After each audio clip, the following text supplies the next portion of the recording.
I don't share that much. You guys are my friends, but do you guys really know me? Like, how close are we really? Do you know what I mean? Like, Yeah. me and Faiya, we went to Iceland, and I told him straight up, I was like, bro, I don't really open up 100% with people. I don't tell them everything. I don't let them in 100% because I know that once someone's in 100%, like it's just it's too much, you know. Yeah. And people are always gonna let you down. Fellas, you gotta stop replacing Allah with girls, with women. Stop using women as that placeholder to connect all of your emotional feelings, your heart, your love, your this. I'm not saying don't love a woman and don't be, don't make them feel good and don't be emotionally connected to them. But what I'm saying is that little voice in your head, that little feminine energy that you got, because obviously as men, we still got that tells you, I need this thing, this place of contact that I can connect my love, that I could just pour my heart out, that I could just share everything about my day, that I could just give my soul to fully. Why are you doing that to your women when women can't even take that the right way, when they don't even know how to handle that, bro? You might scare her off. You might, at the end of the day, look, women do that to us, to men. They vent to you, they come home, they tell you, oh, this is what happened at work. See, they do this because at the end of it, they feel that relief. They feel good. They feel like, okay, I just discharged all this energy that I had, and they feel more connected to you. But it's not the same way with women, fellas. If you go to your woman and you tell her about this, you vent, you do this, bro, it's not the same. What you should be doing is do this to the Most High, to Allah subhanahu wa ta'ala, to the source. You should be on the prayer mat, on your knees, hearing. I don't care if you're crying, if you're breaking down, repenting, venting, showing all your frustration, sharing everything, crying for help, crying for guidance, crying for the blessings of Allah. And it's like at the end of the day, this is the point. Allah is the point of contact that you need to be letting all of this out on. Because at the end of the day, I guarantee you that feeling that a woman has when she's done venting to her man is going to be the feeling that you have when you're done opening up to Allah on the salah. And when you're done that, Ameen. And when you're done that, you can truly feel good and non-needy and non-emotionally like, I need to give this to my woman. When you talk to her, you're going to go to her, you're going to be more grounded, you're going to be more cool, you're going to be more chill, and she'll sense that from you. You know what I mean? And it's like, part of her knows that, damn, like, why can't I be that? But it's like, trust me, like, women say that, but they don't want that. So at the end of the day, put Allah first, make Allah the thing that women look to you as. Obviously, women should look to Allah before their man, but you guys get what I'm saying for the sake of scenario. The thing that women need you as, to be that rock, to be that thing that they can be a storm around, you gotta look at Allah to be that, so that you can be yourself and fully let go emotionally around. Yeah. And there's nothing wrong with that, because Allah tells you time and time again, my slave, come to me, repent to me, pour your heart out to me, share everything with me. Yeah. So why don't you start having that scenario? Because girls are really good at that, man. Girls have diaries, bro. They got the sisterhood. They got the friends on speed dial. They know that we're open energy systems, like Anghel always preaches, and they know that they can discharge anytime. But as men, we constantly try to repress ourselves, because it's like, okay, yeah, I'll admit it, bro. No other man wants to hear your issues. We're not like girls. But it's like, Allah's always there. 24/7. Here's the thing. You wanna hit up your homies, it's 5 a.m. and you're like, damn, bro, they're asleep. I know you guys know that feeling. You can relate to that. And you're like, damn, how could I hit them up if they're catching some sleep? Oh, I gotta wait till tomorrow. So you cry yourself to sleep. Or I don't know, bro. Some guys are hella emotional, but it's like, Allah's open. It's 5 a.m. Fajr's an hour away. You could pray tahajjud, you could do the night prayer, and you could pray to Allah. Allah's never gonna close his doors for you. So why don't you use that? If they're not with you, bro, like it destroys you, man. Like, I've been through it twice. I've been through 2 times where I was like completely just hurt, bro. One time was cheated on, the other time was just completely out of nowhere, just completely stripped away. So it's like, for me to give so much, then to have it all just broken apart, it's like, I don't know if it's just me. I don't know if it's just because I'm hurt, but like, a part of me doesn't want to give everything to one person, because I know how imperfect we are as humans. Anghel, Habibi, I love you for the sake of Allah, man. Allah. I love you for the sake of Allah. Think about it. These were non-Muslim women. These are non-Muslim women. And even, you know my story and stuff. She, even though she was Muslim by name, like, come on, like in the actions and stuff, she wasn't really there. And we both have very similar experiences, unfortunately. But think about it. You know what's better than a woman not cheating on you for your sake? A woman not cheating on you for the sake of Allah. Because her reasons for you might die eventually. Her reasons for Allah, if she's at that point, you might as well just leave her. Like, what the hell is the point of being with her at that point? She doesn't have that love for Islam. That's why the Prophet ﷺ said the best traits to look for in a spouse, regardless, is good character and good religion. But when they have the deen, when they have Islam, when you look at them and you're like, this person loves Allah the way I love Allah. They love Islam the way I love Islam. And it's better that the reason they won't do anything to harm me is because of Allah, because they know they'll be accountable. Because if they were to cheat on me, harm me, neglect me, abuse me, manipulate me, and they don't believe in Allah, they're free to do that if they really want to until I walk away. But if they believe in Allah, they know damn well that they're going to be punished for that. And even if it doesn't work out, at least it'll end respectfully on a good note.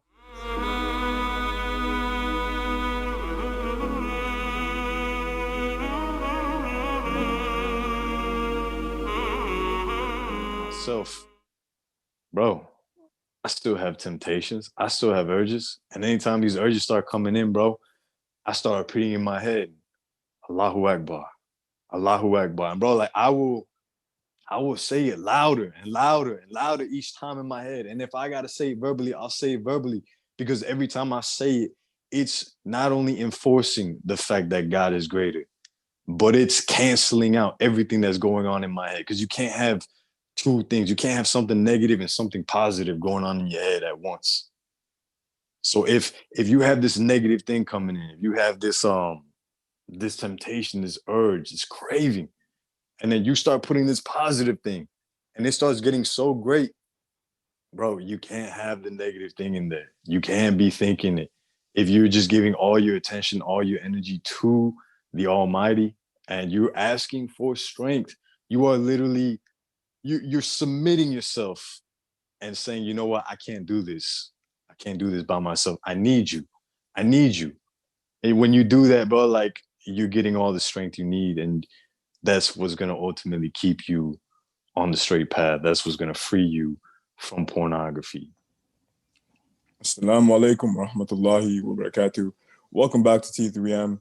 For those of y'all who have been tuning in, thank you for doing that. Your support means a lot. For those of you that are new to our channel, remember to hit subscribe.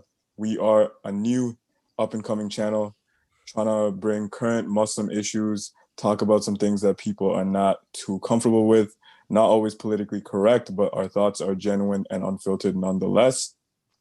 Today, we are joined with the man, the myth, the legend, Peter Griffin. Peter Griffin. Yo, Anghel, who'd you say he looks like? It was like an African Muhammad hijab. 100%, man. Allah. We are joined with Ibn Murrah, the time traveler. Muhammad, assalamu alaikum wa rahmatullahi wa barakatuh. Wa alaikum salam wa rahmatullahi wa barakatuh. How are you, my bros? Alhamdulillah. Alhamdulillah, ya Rabb. Alhamdulillah, bro. Good. Alhamdulillah, man. MashaAllah. Alive, So, thankful. first, I want to start by asking, you know Imam Murrah, the time traveler, Yeah. right? At the beginning, I conflated you two.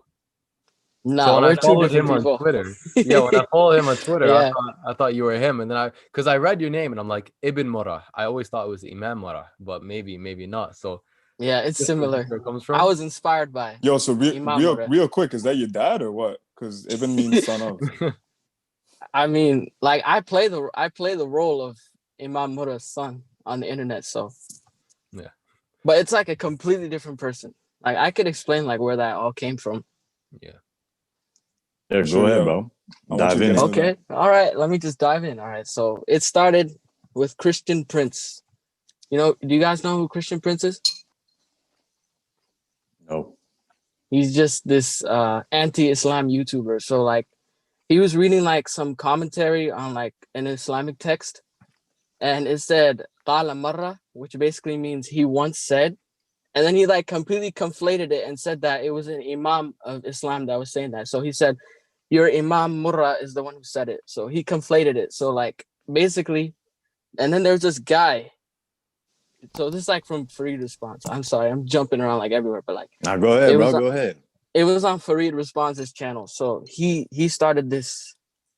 He basically made this whole character Imam Murrah, and then he put like a Peter Griffin with the whole thing on, and then there was a guy who started putting that as his profile picture, and then like he started commenting and making jokes, and then I was like, let me just join him. Like I was the second person who joined, and now if you look on YouTube, there's other roles like Abu Murrah and like all these other accounts that came from that. So like that basically is just an insult to Christian Prince and his academic integrity, I guess. All right. Or disintegrity. Yeah, lack of Yeah. thereof.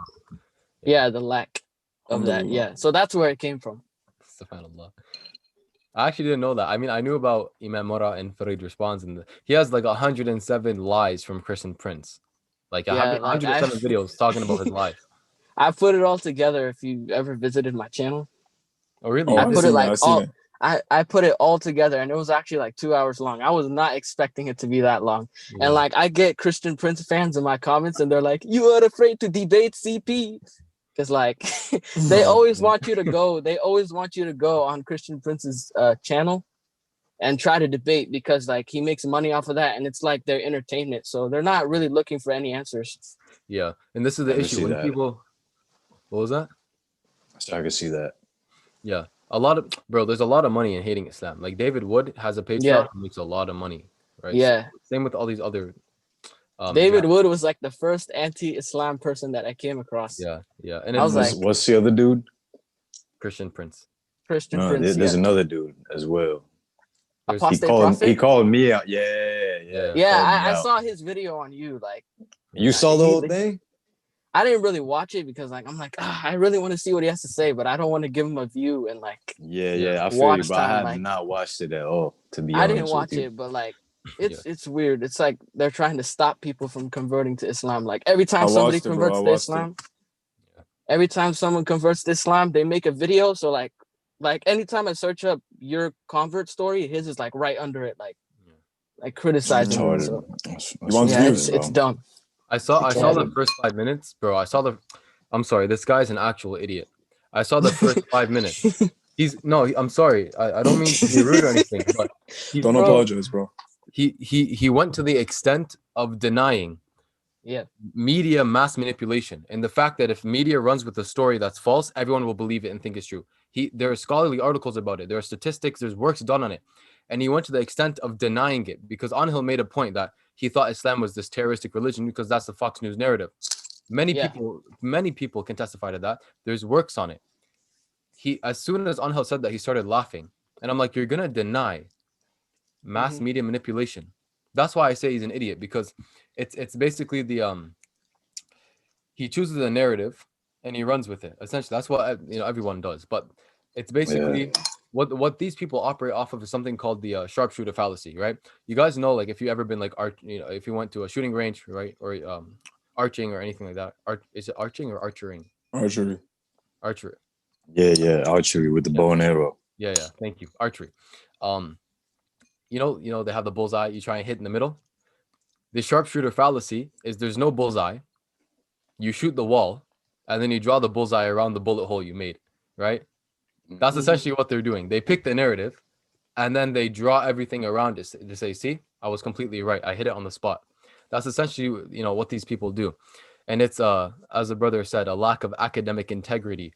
This is why when he went, he got basically jumped by Muhammad Hijab on the Adam Saleh podcast. He didn't have any answers, and he took off his headphones and started acting like a baby. That's why David Wood, when he went against Muhammad Hijab had the privilege of saying, 20 years of dissing Islam and researching Islam, and all of his arguments were dismissed in 4 minutes. Yep. Satisfying. I love that debate so much, bro. Yeah. Bro, at the end of the debate, when I didn't watch the whole thing. I saw little snippets, but I love the part where Hijab, he was going in and he was basically done. He had like 2 minutes left. He said, I'm just gonna recite the Quran for y'all. Yeah. He just started yeah, I'm done reciting with this it. guy. And But then like he last 2 literally minutes, said, bro. you can add this time to David Wood. Yeah. You give it a Damn, It's charity, crazy, mashallah. bro. Yeah. I watched the Apostate Prophet video, bro. He had The a whole point where thing? he was like, I watched most of it, and there's the part where he was like, oh, how are you guys gonna let a man who can't even pronounce Catholicism come and talk about Islam and all that? Oh yeah. And Yeah, then I Because I saw. said Catholicism. yeah, and I'm like, bro, Yeah. how is that even a valid point, bro? Tomato, tomato. But anyway, if you want to disregard That's that, funny. Yeah, then these they're fools talk desperate. about in the comments how we're just gonna wait till next week when he says, oh, I'm gonna be Buddhist, or another week where he's like, oh, I'm gonna be a Jew. And it's like, bro, come on, man. You guys, like, they pick the narrative just like Rami said, and they're Mhm. finding proof to just support that, even if it's baseless. Bro, I'm gonna lay it out real clear. All right. Number one, if he had a true intention to help, he would have reached out to me personally. He wouldn't have made any video. He would have reached out to me personally and had an actual talk, not a debate, a talk. Number two, if he wants to debate, bro, he's already been debated and he's been destroyed in a debate. Yeah. So like it makes no sense for me or anyone else to debate him. And number three, I don't debate. I use my hands, I use my legs, I use my body. Like, bro, if you want to get to that level, we could fight. Like, I have no animosity towards you, bro. But like, if you want to come at me sideways, we can handle it like men. Simple as that, bro. Yeah. Have you seen Apostate Prophet versus Daniel Hakikachu? I heard it was good. I heard it was really It good. was really good. He got slaughtered on about Sharia law. It was crazy. He even cussed. He dropped the F-bomb if you didn't watch the highlights. Yo, like someone's gonna take what you said out of context. He got slaughtered by Sharia law. Damn, bro. Yeah, they will. But like he got roasted so bad. Like he was talking about slavery in Islam, and like Daniel was just proving every point, like justifying every single thing, like logically. Like this man was slouching in his chair, like he wasn't expecting like this much of a beating. It was crazy. So like when he noticed that Daniel was bringing like studies after study after study, he started interrupting and cussing and all this stuff.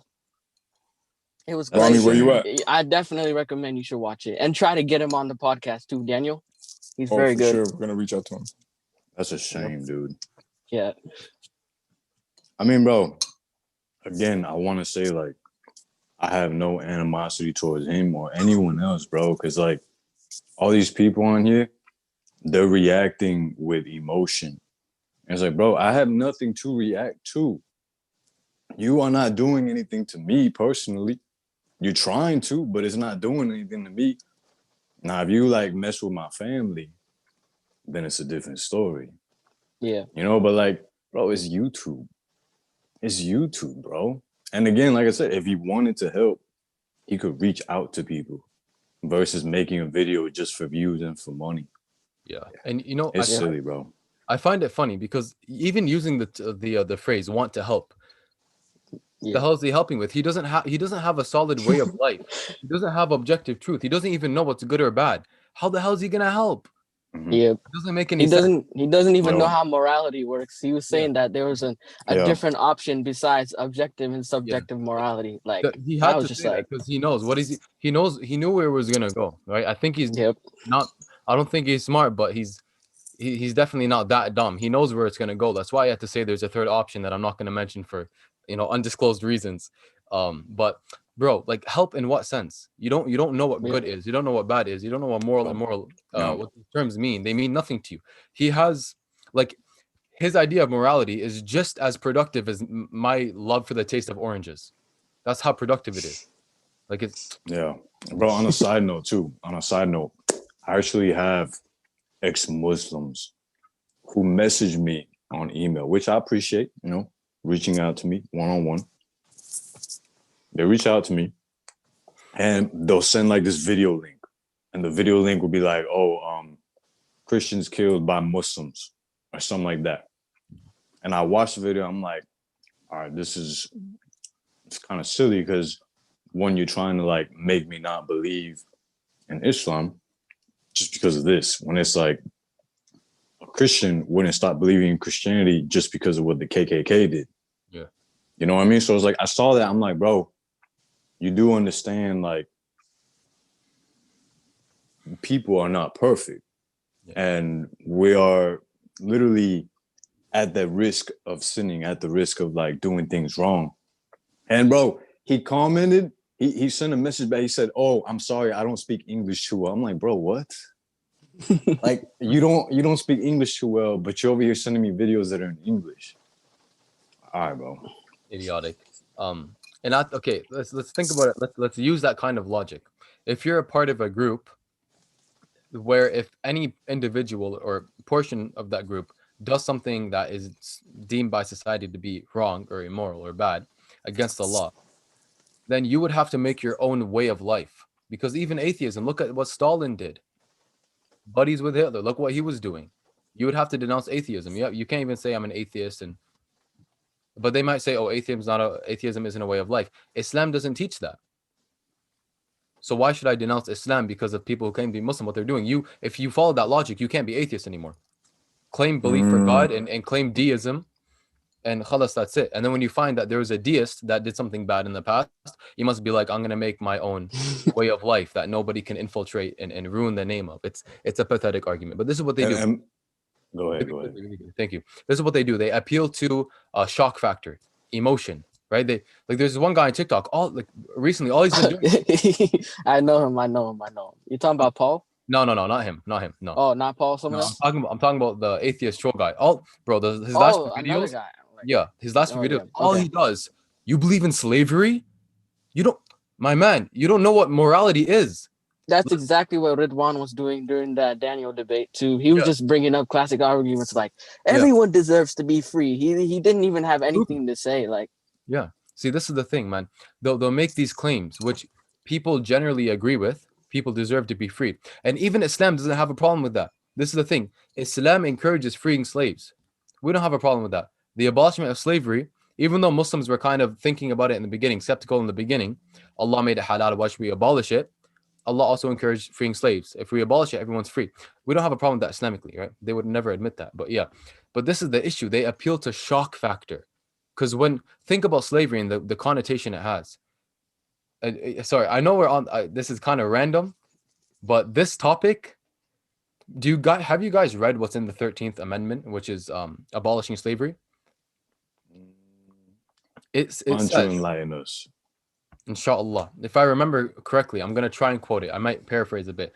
It says that slavery or enforced labor of any kind is now abolished except for forced labor as a punishment. For example, prison labor. There's a form of slavery in America today, and it's prison labor. But they get mad when they hear about something like captives of war. As a punishment, they're now slaves. But it's going on in their backyard. They've had no problem today. And slavery was only abolished in what, the 1600s or something like that? Or no, was it the 1800s? I think it was much later than 1600s. That's what I know. I think it was the late 1800s. Yeah. I think it's 18 something and then ends with a 6. That's where I got confused. But yeah, what's up? Just for Muhammad, I'm gonna go as far as to say that you saw that compilation? I saw that, bro. Slavery. And I did that for him too. Slavery is not just for the people that are locked up. Like, you got to look at slavery from an even deeper perspective. Like, look at everyone who's in this quote unquote American dream over here in the USA. Yeah. Like, bro, these people are doing things they don't want to do. They're working jobs they don't want to work. They're over here making all this money to get all these things to impress people that they don't really care about. Yeah. So it's like, if you think about it, those people are slaves. Yeah. Bro, when I worked at a restaurant, I remember I was working like 14 to 18-hour shifts, bro. It was so crazy. And I'm telling you, in this restaurant, as I'm doing this work, as I'm cleaning the tables, picking up after people, I'm like, yo, I am literally a slave right now. I am serving these people, cleaning up after them, taking their trash. And when I say trash, I really want to say SHIT, but for halal purposes, we're not going to go there. But y'all get the picture, right? These people would treat me terribly, and I had to take it, bro. I just had to take it because I needed money. So, like, is that slavery or is that not slavery? I'll let y'all decide on that. That's kind of the same thing that Daniel was saying too. Like, Yeah. if you don't want to work, then you get kicked out on the streets and no one cares about you. Or else you have to work all these long hours just to keep your house, Yeah. If you don't, you're out on the street and you don't got nothing. That's kind of slavery. Yeah, you know, Omar Suleiman actually has like a very, I think, a very good series of, I think, hours worth of lecturing on this topic. And I want to add, I hear that even with the abolishment of slavery in America, you had slaves who, after slavery was abolished, they went back to their owners and begged them to take them back, because there were people, and just think about it, there are people who would rather be a slave who's taken care of than a poor person with nothing. And if relating it to what Brother Angel just mentioned, it's basically the same thing. You're essentially a slave to this corporation, company, restaurant, whatever it is, in the sense that you need them to survive. Otherwise, you're going to be living on the street, having a horrible life. Except it's you have the freedom to leave and then go be a slave somewhere else. How is that really freedom? At least in Islam, the slave has rights. They have rights to be taken care of, and if the rights are violated, they're freed. If they're even harmed in any way or disrespected, or if they're harmed, they're freed. If they're disrespected, obviously it's not allowed. And they could take it to a judge, a qadi, whatever they need. They have the right to work and buy their own freedom if they want. They have the right to get married and like all of this stuff. So it's like, it's just the picture that's been painted, you know, the whip, and that stuff on slavery. But what about hold up, aside from slavery, a big one that people want to point out is that if you leave Islam, then you're killed. See this, okay, let me finish this point, man. I'm about to add to the collection. I forgot what I was gonna say. Let me give you some. Yeah, you gotta do that for bro. Oh, yo, I forgot what I was gonna say. That's gonna be perfect for Rami. But let me add some pain to that. So you think about all these. You were talking about slavery, right? And one thing they use as ammunition is, I'm not gonna mention these for obvious reasons, but there's a lot of Muslim countries, right? Namely, one that's deemed the holiest country. And you got slavery here. You got videos on the internet of them beating and abusing and mistreating their servants, and it's like bro, like they'll use that and they'll be like, look, this is a real Islam. This is what Muslims are. And it's like, bro, I gotta listen. I'm not gonna validate what you're saying, but I will acknowledge that some of the most Muslim countries are out here being the most corrupt. Yeah. See, this is the thing. Sharia is based on the Khalifa, the Islamic leader. We don't have one Islamic leader. We have all these different countries. They all have their different laws and different interpretations. And I'm sorry, when certain places make alliances with certain places that are killing Muslims, what the hell do you expect? These people that 1000%, trustworthy doesn't make sense. And also, what I want to mention again was, Islam doesn't have a problem with the abolishment of slavery. Some can even say that we're for it. And if any Muslim place is practicing slavery in the name of Islam, that within itself is problematic, because the Muslims at a time agreed to abolish slavery, and Islam does not have a problem with abolishing slavery. And again, some people would say it's in favor of that. So this is against Islam. So they can't use the argument. And again, if it's coming from an atheist, what are they going to say? I subjectively believe this. Okay, congratulations, cool. But Angel, you mentioned apostasy. Leaving Islam. Yes. So this is the thing. The hadith says, whoever leaves or whoever abandons their religion. Oh, pause. How's your mom doing? My mom. Yeah. Alhamdulillah, she's doing good. She's doing very well. Continue, bro. Continue. Thank you. I appreciate it. Alhamdulillah, she's good. The hadith says, whoever abandons their religion and forsakes the community. Why did they cut out half the hadith? Because it doesn't sound as powerful. Whoever abandons their religion and forsakes the community, put them to death. Now, the reason for this is it's basically treason. It's breaking a social contract. It's committing treason. There are places in the U.S. where if you, I don't know if it's still in the U.S., that if you commit treason, you're killed. But there are places in the world where if you commit treason, you're killed. And in Canada, if you commit treason, they'll throw you in jail for 40 years and revoke your citizenship. It's not exactly killing you. but that's like the highest form of punishment in Canada because That's we're tough. pretty soft. Yeah, but if someone abandons their religion and forsakes the community, then they're put to death. But they quote the first half of the hadith saying, if anyone says I'm not Muslim, okay, time to like cut their head off or something.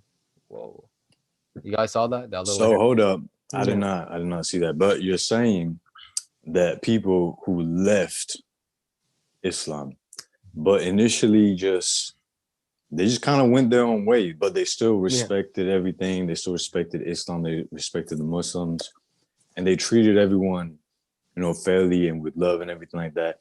Those people will be all right. Yeah. But then if you had people like is it the apologetics? Is that what it's called? Is there such thing as atheist apologetics? I think it's there's a word for it. Apologists. So these apologists, like the people who are here on YouTube trying to like spread this word about Islam and just try to demonize it and everything, like these would be the people who would initially be stoned to death. Yeah, because like the whole I'm not society, saying that like go ahead. Because like the whole society is based on Islam. So like if you're out here like just talking down on Islam, insulting the Prophet, insulting Muslims, then you're pretty much committing treason in an Islamic state. So like you're trying to turn people away from Islam, and the whole government is based on Islam. So you're causing disorder and corruption everywhere. Yeah. Exactly, bro. It's not leaving the religion. Yeah, it's not about causing disharmony. It's leaving the religion and causing disharmony. Yeah, and this is the thing, because even in that case, you don't just say okay to the chopping block, right? You actually, as far as I know, you consult them for like 3 days. 3 days. You literally, it says take them, put them in a secure place, consult them for 3 days, let them know what's gonna happen. Like, listen, man, if you keep doing this, we're gonna do this, we're gonna do that. Just stop it now. You're not helping. You're causing corruption. Just stop it. And at that point, that person's not an innocent person. They're intentionally trying to cause disunity. They're intentionally trying to commit treason at this point. For 3 days, they recited the words of Allah, trying to be brought back to Islam, or at least getting them to stop doing what they're doing. Stop forsaking the community. And even, bro, this is the most beautiful part. That's not even the necessary solution, because Muhammad Hijab mentioned in the debate with the Apostate Prophet that it's Islamically feasible, it's Islamically coherent that you would have a treaty with a non-Muslim land, and if you have apostates, you just transport them there. Yeah, you just ship them away. Yeah, let them go live over there. Exactly. Yeah, it's all for keeping social order. Basically, it's not about this person left their religion type thing. So exactly, but these people again, they want this shock factor. Y'all wanna know what's just as beautiful, bro? So remember a couple episodes ago, I know you guys know that Rami brought up how we need 4 male witnesses in Islam. We brought the whole thing about, judicial systems and having witnesses. And there was a hadith where the Prophet ﷺ had a man, and the man committed a grave sin. And the man came to the Prophet and said, hey, I did this. And the Prophet was like, okay, are you sure? And he was like, yeah, I'm sure. And then the Prophet ﷺ was like, okay, cool. Just didn't take any action on it. The guy came back another day and he was like, hey man, like I committed the sin. And the Prophet ﷺ was like, okay, are you certain? Like, are you mentally sound? Are you mentally ill? Do you have any symptom or anything else? He was like, nope, I'm sound. Cool. Came back another day. The Prophet ﷺ was like, okay, cool. Are you under the influence of any intoxicant? And the Prophet ﷺ did this 4 times, right? Because you need 4 male witnesses until he was sure that the man committed the sin. Yeah. And at this point, let's keep in mind, this man knows what's going to happen to him. He's intentionally, like he's asking for it, basically. Well, that's why he testified 4 times. The story I heard was that he came to the Prophet ﷺ and said, I did this. And the Prophet ﷺ said, no, you didn't. And he walked away. That's the one, yeah. And then that happened 4 times. I did it. No, you didn't. I did it. No, I didn't. No, you didn't. 4 times. And then he came back to the Prophet ﷺ and said, I did it the 4th time or something. And then the Prophet ﷺ, then he said, are you crazy? Are you mad? Because if he's mad, he doesn't know what he's saying. He's let go. He says, no, I'm not. He's like, are you drunk? Because if he's drunk, he's safe. He's let go. He doesn't know what he's 100%. thinking. But again, this happened. The only time these like capital punishments took place, as far as I know, was when people testified against themselves 4 times, literally asking for the punishment. And at that point, it's like, if we didn't do it, they would have done something to themselves. Yeah. Yep. Dude. And if y'all think about this, right? I completely forgot what I was going to say. Man, you're picking up on Rami's lack Yeah, bro. of memory lucidity, bro. I'm gonna have both of y'all take some. What was that? Lion's mane mushroom. Y'all ever tried that? It's one of those supplements. They call them nootropics or nootropics, right? And it's like it's a brain supplement, completely natural, bro. I never, experimented with those, but I heard those are good. I'm pretty sure they're halal, bro. Okay, I remember. All right. So if y'all think about this, as humans, what do we do with other humans? Like when we always want to share something. All right, we either want to share something that we did, something that we experienced, or something that we are feeling. All right, like if I feel happy, bro, I want to share that with y'all. Yeah. If I feel sad, well, personally, I wouldn't want to share that with anyone. But a lot of people nowadays, they feel sad and they start sharing that with people. Like, bro, I remember being a kid and being on Facebook and just typing on like the Facebook status, like, oh, I'm depressed, or on MySpace, typing up that I'm depressed or something like that. I didn't even know what depression was. I'm over here saying I'm depressed.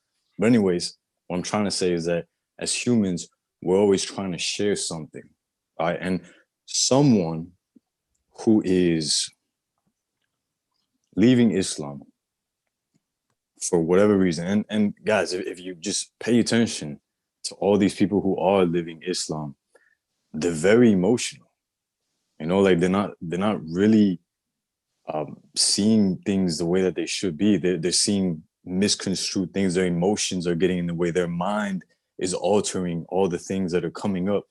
Like we could even go as far as to say that they are falling victim to the whispers of who, right? So this person is basically being swayed in a path that's causing them discomfort. And then now that they're leaving Islam, they want to share, because that's what humans do. We share. So imagine this person is feeling all this discomfort, all this agony, all these conflicting ideas, these thoughts that are going on inside them. And then they're over here sharing that with every other person. Like now, these other people are going to start getting the same thing that this person has. And like, that's where it would be a dire thing, where it's like, it would impact people in a big way. Because like, bro, this guy, I don't even know his name, bro. The dude that Hijab debated, bro, like the one who made a video on me. Yeah. Like, bro, look at his content. Like the little bit that I saw, which was only on the debate with Muhammad Hijab, bro, it showed me the type of state that this individual was in. And it's like, just know, like anyone who watches his videos, you guys are receiving what he is transmitting, and what he is transmitting is the discomfort and everything that he feels. So it's like, it just makes sense, everything. And I'm not trying to justify the whole killing aspect, but it's like, when you put it all together, it all clicks. You know what I mean? Yeah, 100%. I wanna piggyback that point really quick, because I would even go as far as to say, yes, I would even go as far as to say that the most popular Islam haters are non-academics. There are people like Sam Harris, but he's more pro-atheism and less anti-Islam, right? There are Christian apologists like William Lane Craig, and even Jordan Peterson has a certain opinion on Islam. Yo, let me pause you right there for a second. I'm gonna put my video off for a few minutes, but I'm gonna be in the audio, so I'm gonna hear you guys. I'm gonna respond to everything. Just bear with me. Pause you too, bro. All right. You heard about the guy that was exposed that Muhammad Hijab refuted? It was that scientific guy. You know what sucks? What's going on? Guys, let me disregard the picture. Nah, let me tell you guys something it's such a shame. But our viewers, our lovely viewers, T3M family, whenever Anghel turns off his camera, he has the most ridiculous profile pictures known to man. And it's a shame because y'all are just probably seeing his name in block text, Anghel. But man, I can't see it.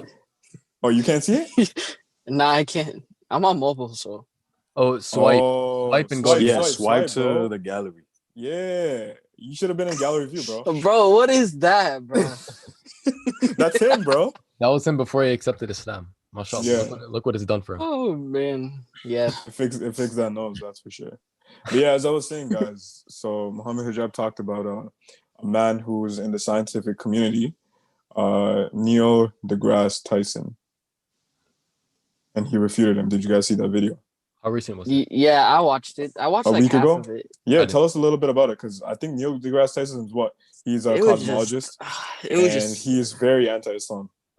It was just so dumb. Like he was saying that Islamic history had no science. He was saying that he was like Al-Ghazali. Yeah. Yeah. Yeah, so he remember. was saying that Al-Ghazali is the one who put Islam together, and that it was all just disorder and chaos before that, and everyone was interpreting the Quran the way they wanted to. That was ridiculous. It was something like that. Yeah. I wouldn't say that's necessarily wrong, because we did have disagreements. And there were certain people in Islamic history that really brought the truth forth, but they did it based on the Quran and Sunnah. Right? It's not like they came and added things, right? No, that's the narrative that Neil deGrasse Tyson was saying. Yeah, without the Quran and the Sunnah, he was like the main guy, and it was like, nah, bro. If anything, he's done a lot for the Sufism community, and not Sufi as in modern day what they're doing, and those spinning and all dancing and chanting. No, but he's done a lot for bringing Sufism in terms of just meditation and like properly accepting the spirituality and the ruh. Yeah, man. Yeah, but he was saying that Islam basically had like no foundations until Al-Ghazali. Mm. And he was saying that there was no science, there was nothing invented or something like that. There was no science or anything like that in the history of Islam. That's what he was pushing. Wouldn't that tell us? No, go on, bro. I'll let you go. I was gonna say, sorry, just a thought. Wouldn't that be in favor of Islam? With all because Islam in the Quran is in line with 21st century science. So if there's no science at the time, no way to know these things, and the Prophet ﷺ said it, wouldn't that be in favor of Islam if it didn't come about until later, but it's in the Quran, which came before? I don't really understand the argument, but inshallah, I'll watch the video. Yeah, but I love the way Muhammad Hijab algorithm chased on that one. The title was just perfect. Like when you just search up Muslim schools, it pops up Muslim schools, Neil deGrasse Tyson. I love how he did that. Yeah. It got a lot of views too. Yeah. It did, man. 100%. Congrats to, alhamdulillah, all goes to Anghel for finally hitting 100K views on my convert story, my revert story. Because these are the videos that truly require viewers. I want to give a big shout out to Ramis as well, for all you do for the channel, all your wisdom, all your knowledge. I want to give another shout out to Muhammad ibn Murrah, the time traveler, bro. And I want to get to know a little bit more about you. And for the viewers that don't really know, my first question to you would be, how did you find our channel? I don't really remember how I found your channel. Like it was around the time when I was like getting off of TikTok and I was like pulling away, like 'cause I completely deleted the app. I used to be on TikTok. I never really made videos like that, but yeah. So, and then I saw like promotions here and there for the podcast. So I was like, cool. I didn't know you, and I knew Angel, but I didn't recognize who he was, but he looked familiar. So I was like, let me just go to their channel and just give him a sub, And I was kind of busy at the time, so I didn't watch episode 1, and then I came on episode 2, and I started leaving the timestamps. I was thinking like, yo, this podcast has the potential to be something big one day. So I was like, I'm gonna help out with the timestamps. So I was like, I'll be trying to keep up and leave the timestamps. That's pretty much how I found it. Pretty much off of like TikTok or Instagram, like those areas. So it's not the traditional, you found Rami's TikTok or you watched Angel's revert story with the podcast. It was you just came across it through the qadr of Allah, and then you just been from the jump. All right, so if you guys have made it this far, we did mention that we're gonna have a special announcement today. So we are officially and publicly extending our invite, and it's gonna go to Muhammad ibn Murrah, the time traveler. You are now officially a part of the T3M, the Three Muslims podcast team. You are gonna be equal to all of us, not better, not worse. And from now on, man, you are responsible for always doing the timestamps. And guys, if you guys are wondering, these past few weeks, you've been seeing these crisp, clean thumbnails. It's all you. It's all Ibn Murrah. So you've been handling all of these amazingly, mashallah. We are gonna look forward to launching a T3M highlights or T3M clips channel, just like a lot of other podcasts have rolling. And we're gonna make sure that you are responsible for handling that too. So all of the back end work, all of the foundation, you're basically the brains of the operation. So this is all gonna be you. Yeah, and I just want to give you a big Jazakallahu khair. Thank you for all that you've done so far without even being a part of the team. It really goes to show about your character, your integrity, and your support for the podcast as a whole. Yes, congratulations, brother. That means, hey, that means now you're gonna help us pay taxes. This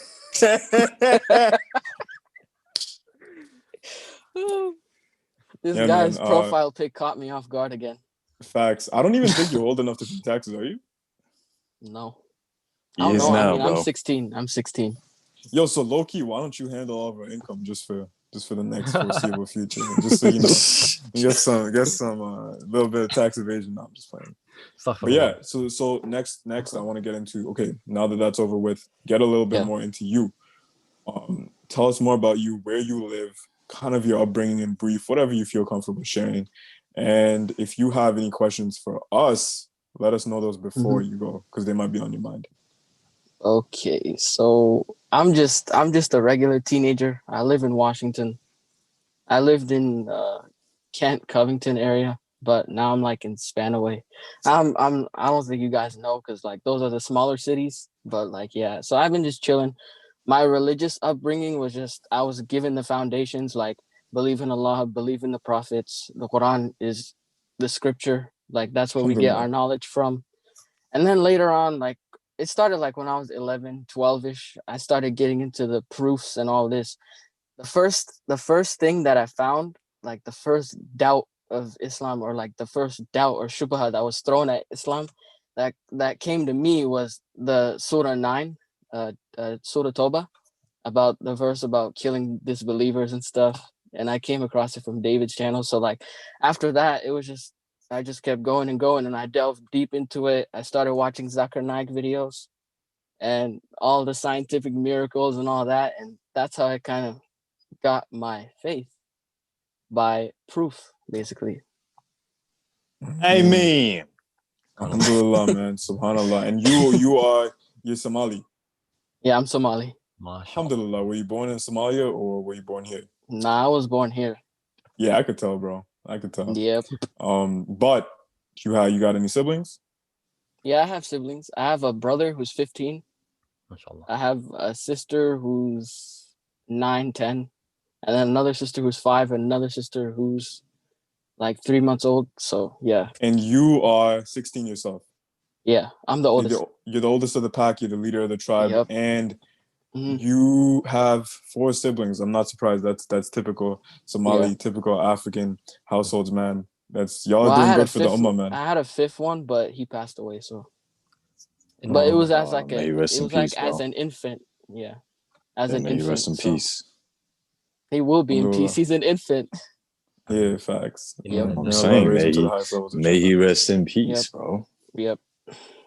1000%, man. All right, bro. I'm just curious, man. A lot of viewers are too. What did you do in this meantime that you turned your camera off? Did you record? Did you record that part when I had the camera off? Oh no, we're talking. No, not you. We're talking about Anghel. Oh, Anghel. Oh, I thought it was me. What up, bro? No. You've been straight. Okay. What you been up to, Anghel? Just listening to you guys, to be honest. That's so creepy, bro. Why'd you turn off the camera? I had to turn the camera off so I could like really listen to what was being said. You know, like my ADHD was acting up. Yeah. I bet, bro. Nah, for real. I was just walking. After I eat, I like to walk for like 5-10 minutes. It helps with your digestion. Yeah. It's very nice. That's dope, man. Yo, Anghel, you got any more questions for Muhammad? So you're 16? Yep. What are your hobbies right now, bro? just helping you guys, watching Muslim videos. Well, when there was no quarantine, I was playing basketball. And that's pretty much it. Ooh. I'm a hooper. You a hooper? Okay, yes, sir. Yes, sir. Hey, Rami's a hooper too. Yes, yes. How tall are you? How tall are you? Which one? You. Me? I'm 5'11". Ooh, I'll probably dunk on you. Yeah, Damn. How tall are you? How tall are you? Damn, man. Nah, I'm I only strip the 5'7", ball bro. out I'm your only You're hands 5'7" before you at go up. 16? I'm 5'7", yeah. I feel you got- average. Like I feel Nah, average. you're gonna be 6 feet easy if you keep hooping. What about Rami? 6'1". How tall are you? Rami 6'1". I knew you were tall. Yeah, he looks tall, doesn't he? Like just when you Yeah, look he at him in the does. videos, he's got the long frame. Yeah. A lot of Yeah. people have been telling me though that when they see our podcast, like they think he's short. Like they're like, "Yo, I thought Rami's like 5'1". Yeah, I actually I'm subconsciously like, add another always foot think to that that, he's bro. short. Damn, Subconsciously, I always think he's shorter. Really? damn. Maybe it's Yo. because you're like slimmer a little bit, so like I don't know. And then you're like, it's like the top part is only showing, so I'm like, Yeah. That's Muhammad, I'm bro, cool we're with gonna have that. to play basketball one day, bro. yeah, we're gonna have to Facts. play basketball. I'm gonna have to take break your your ankles. ankles. Bro, I'm gonna have to break your ankles just as I'm gonna break Rami's, bro. All right, keep talking, man. Keep talking. We'll see. It ain't tough, Hey, bro. Robbie, did you ever play on a basketball team? I did for a bit, yeah. In high school and Wow. on rep. Okay. Wow. How I about only you, played bro? rec, bro. I never got chosen on a basketball team, Yeah. but I'm really Guys. good though. Yeah, mashallah. Good, mashallah, man. I was I played on teams outside of school because when I was in 6th grade, I got humiliated, man. Like it was such a sad story, bro. I was trying out for the basketball team. I was so sure of myself because like I had been training for like 2 years now, and I was like, "Ooh, bro, I'm gonna make this easy." And I had just made like a good friend on the bus. I'm not gonna say his name or anything. That's irrelevant. But bro, in the basketball tryouts, we were in the gym. Everyone was like sitting down, and then they would have like these pickup games just so the coach could like see your skills. He could assess your defense. He could assess your awareness, your offense, your ability to shoot, pass, cross, all that good stuff, bro. And man, like me and this other kid, and then all these other dudes were just spinning around on the ground, acting like fools, bro. The coach looked back at us. He's like, "Hey, all of y'all can leave." Bro, I remember I was like, no, coach. Like, I'm sorry, I ain't mean to. I ain't mean to. And bro, like he's like, no. Y'all want to play games? Y'all can leave my gym. I was like, coach, please, like give me another chance. Didn't give me another chance, bro. I remember I was crying so much, bro. I would have cried too, maybe. Bro, I would've cried cried too. so hard, bro. I cried so hard. And then I just Uh, I didn't try out. It was like something that just kept stopping me from trying out. I'll still break your ankles though. we'll see about that. Just for the record, that coach is an absolute soy boy. That is such a like what a waste, man. He killed But your I mean, bro, Hooper if you're a dreams. coach and you see some like kids fooling around, like I'm sorry, but I would have sent them home too. No, at least a warning first. Like I understand. Yeah, I would have warned them first. Like it's a Yeah. And kids, they're kids. Come on, man. Yeah, They're it kids, is. like- It is what it is, though, y'all. It is what it is. It You could can have been in still the break NBA your right now. ankles. All you right, could have man. been Bro. in the NBA right now. I could have, but you know what? Allah's plan is greater than ours, bro. Here I am about to go into MMA. MashaAllah. Oh, you do MMA? Mashallah. Yes, sir, bro. Why do you think I said the whole thing about fighting?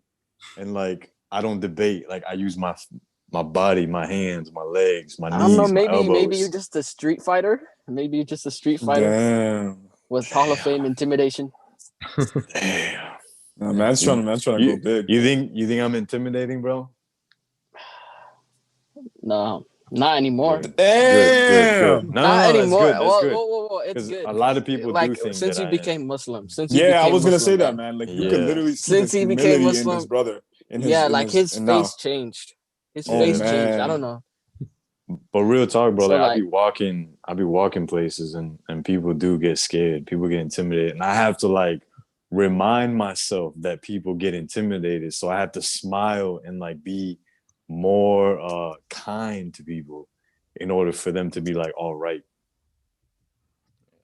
Yeah, but now It's you're weird. the friendly giant as my brother in Islam. So Mashallah. Yes, sir. It's Yes, good to have sir. that balance though. It's Yep. good to have that balance. You know, being able to put it on, take it off, and you need that. You need that because sometimes you need to be a little grungy. Sometimes you need to be nice. So Amen. I mean, my bad. Talking like an American. Yo, so you said you played basketball. Or you haven't played basketball in a little bit, right? Yeah, in a long time. I haven't played Okay. since like June. wow, mashallah. Damn, Mm. dude. Yeah. I bet you Yeah. are you missing it? Yeah, I'm missing it. I'm missing it a lot. Why I are you need not playing? There's no basketball courts around here, and I just moved. Mm. So like Damn, dude. there is no basketball courts nearby anywhere. I don't even think there's a gym here. That's tough. That's Yeah, tough. man. Yo, what if But like, do you have people around you that also want to play? yeah, my dad plays, my brother plays. Bro, what if we start this man a GoFundMe to get him a basketball hoop and a basketball? We could Why do it. not? I'm Why down. not? I'm down. Mashallah. That's actually a good idea Yeah. because at the end of the day, man, you got hoop dreams. I'm not saying you want to be in the NBA, but I'm not saying that. So why not? We just do what we can to just get you back to what you were already doing. Because times are tough, man. It's COVID. There's no gyms open. Here's the thing: you got no gyms near you or hoop courts near you. If we had some near us, we still wouldn't be able to play because we're in full lockdown. I know the States is on some other stuff, but why not, man? Where are you from? Where are you at right now? I'm in a city called Waterloo, an hour away from Toronto. Yeah. And Rami is in, where are you at? I'm in Mississauga, like right beside Toronto. Yeah, but we're Beside both in Toronto. Ontario, so same provincial lockdown. Both in Ontario, but not Ontario, California. You guys are in Canada? Yeah, we're in Canada. Where are you at? I know. I'm in Dubai right now. Damn, you're in Dubai. That's crazy, bro. I was gonna go to Dubai. Nah, I'm not in Dubai. I'm in Florida right now. Wow, Florida. So we're in the opposite corners of the U.S. Yes, sir. Yes, sir. 100%. No. Bro, but listen, we're going to do this GoFund for you. All right, we're going to get this basketball court.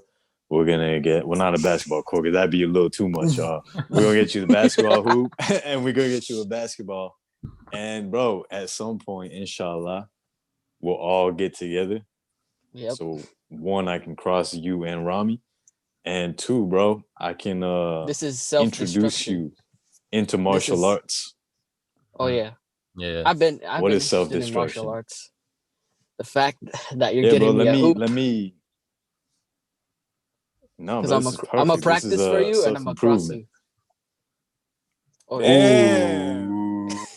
Wait. All right. Listen. Have you traveled a lot or no, Mohammed?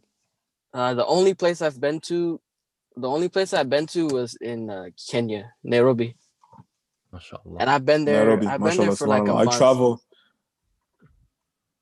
Bro, listen. I travel a lot, alhamdulillah. Not as much as, obviously, Anghel. I travel a fair amount. Huh? I think you travel more than me, bro. I'm capping, bro. But I'm trying to get you two to travel more. And so we were just talking on the low about T3M, the three of us.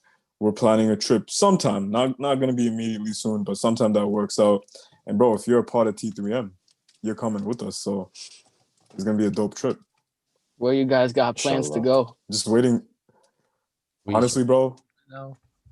I'm thinking somewhere like Switzerland. Man, this guy always wants to go to the cold, there bro. Once to where there's snow. Have you seen Switzerland in the summer, bro? It's hella warm. Nah, bro, we got to go somewhere tropical, bro. We can't go to somewhere tropical, bro. Listen, if we can go to Switzerland, we can go somewhere tropical. No, I'm saying like we can, bro, because you want to go somewhere tropical, bro. Go to the beach.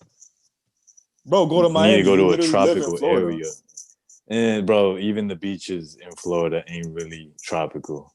Like, bro, I'm an island boy. I'm from Puerto Rico. Like, I know what tropical is. And, like, Florida ain't tropical, my dude. Have you ever been back to Puerto Rico recently? And then for you, have you been back to Somalia recently? I've never been to Somalia. Go first, bro. No way. Never. You've been to Kenya, but not Somalia? Yeah, because most of my family's in Kenya. They moved from Somalia to Kenya, so they're all just chilling there. It's nearby at least. But like Dang. I What about was, Yeah, go on. oh, I was a little bit too young to remember. I remember a little bit because I was like in 4th grade, but like I remember some experiences and then I forgot most of it. Did they teach you how to run? What do you mean? Bro, Kenyans have like the best form when it comes to running. I never ran. I was always chilling in the house. This guy, bro. I All right, never bro. left We're the gonna house, have bro. to listen. I'm gonna introduce you to martial arts. I'm gonna have to hand your ass to you a little bit just so you can start learning. And 2, bro, I'm gonna have to like get you started in terms of like more exercise, more using your body and like getting outside, man. Because, Yeah. bro, hey, the prophet said it best, man. Like, you need to be strong. You need to have a strong body. Yep. Like, bro, Rami, why don't you say that little line again? Because it left my mind. If I remember, we're talking about the same thing, we're on the same wavelength Yes. here. The Yes, hadith let's of see. Prophet said that the strong believer is better than the weak believer, although they both have good. Me. That's it. Percent. Yeah. Hey, what you trying to do, like, in terms of maybe a career, dream job, your purpose? Do you know? No clue, man. Taking day by day. Just day by day, just putting trust in Allah. There you go. I mean, yeah. There you go. But okay, so I get it. It's beautiful. Putting your trust in Allah. That's how it should be. But are you taking the steps necessary to start figuring it out? Because you can't just sit back like this and be like, all right, well. Yeah, like I What can't we gonna expect do? miracles to happen. SubhanAllah. So what are you doing, bro? Just chilling in school. Just chilling in school, you know. Just chilling, man. Let him chill. Let him do his Yeah, thing. bro. what Just interests relaxing, you? bro. What piques your Nah, interest, bro. Listen, when I was 16 years old, if I could go back and talk to myself at 16, number one, I'd smack myself across the face. And number 2 is I would start to tell myself to like just do more. Like don't be so content and comfortable with just chilling, going on the internet, playing video games, watching TV, hanging out with friends and stuff like that. Like, bro, the more things you try, the closer you're gonna get to like finding what it is that's for you.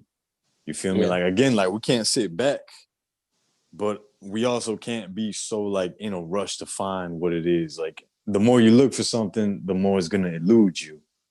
So it's just a matter of like trying new things. Because if I would have been trying new things, like I probably would have came on to MMA or just martial arts in general, like way sooner than now at 20. Wow, I uncovered it around like 25, 26. So like I could have probably uncovered that by like 19, 20 if I would have been trying new things. You feel me? So like that's why I ask you, like, what are you doing? Yeah. Yeah. I can't say the same, to be honest. I would just let myself be, and alhamdulillah. I know. Yeah, because you never know where you're gonna end up, man. Yeah, that's true. But I see Angel's point at the end of the day, 100%. because you gotta know at least what you like, bro, so you know what you gonna like and not what you're gonna dislike. Yeah. But at the end of the day, I'm only gonna speak for myself right now. In terms of having one life purpose, again, I don't think I found it, but I will say, even though I'm in grad school right now and I'm doing this podcast, I don't know too much about other things, but this podcast, I'm never going to stop. And I'm pretty sure Rami, Anghel, Muhammad, you guys are now in the same boat. Like this podcast, this is bigger than us, right? Like when we die, YouTube is going to stay.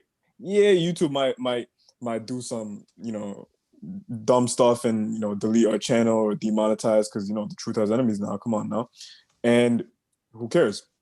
Because we'll still have Patreon, the lives that we have impacted and influenced through the grace of Allah, those people are going to continue to pay it forward. So at the end of the day, it's a win-win. But until then, this is not stopping. Yeah, let's say one day I don't really work and I don't open my own, clinic, and I keep doing whatever I'm doing.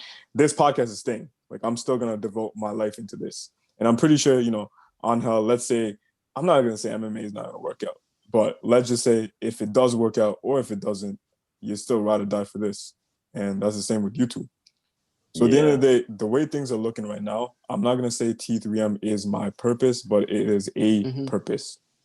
And it's something that I haven't actively sought out. It's something that just came to me. And it's almost like Allah gave it to us. Mm. All right, bro, let me clarify a little bit for you. So for a long time, I was on this whole wave of purpose. Like, you have to find your purpose. You have to have this purpose. And like, once I got into Islam, I really understood, like, okay, the true purpose is to come back to the Creator, like to navigate through this dunya and to be on that straight path. Because I mean, like, bro, like, I could have my purpose in martial arts, but then that'll end. And then what?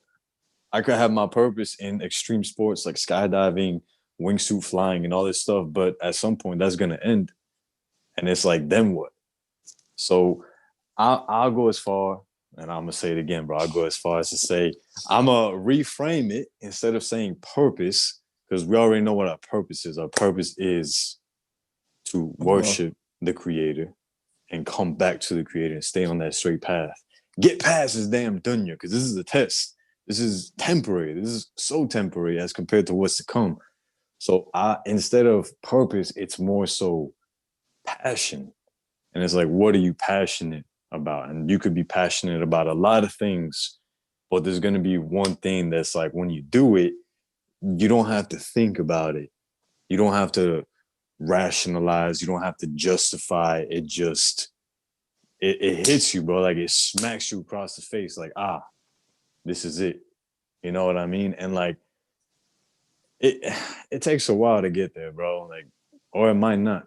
It's literally like when you're ready and when Allah wills it. But just to reframe it for you, because it's not purpose, bro. It's more passion.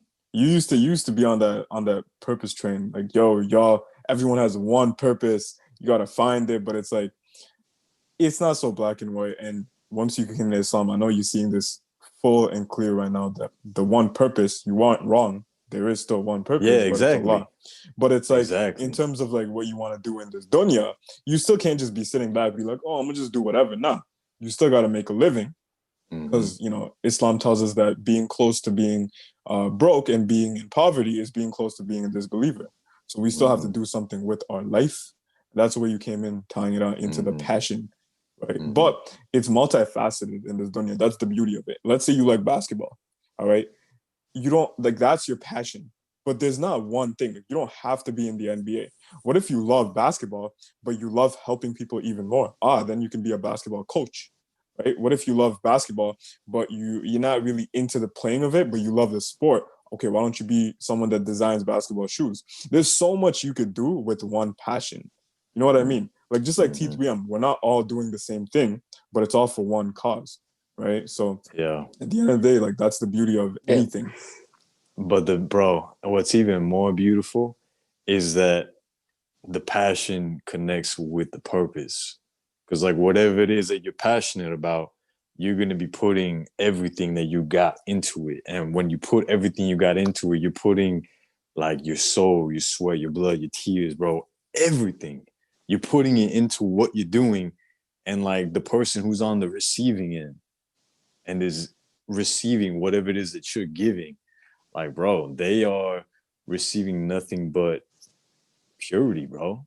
Like, if I'm over here, like, I have this huge passion for MMA, and then I'm teaching it, I'm a coach, and I'm showing you, like, bro, this is what works. And I'm like literally taking my time with you step by step, showing you every single movement, how your body's functioning, which muscles are activating, which ligaments are being pulled here, and like everything, to where you're grasping everything perfectly, bro. Like, you're gonna get more from that than someone who's just an MMA coach for the money, which ain't really that much money in it. But let's just say he's in it for the money.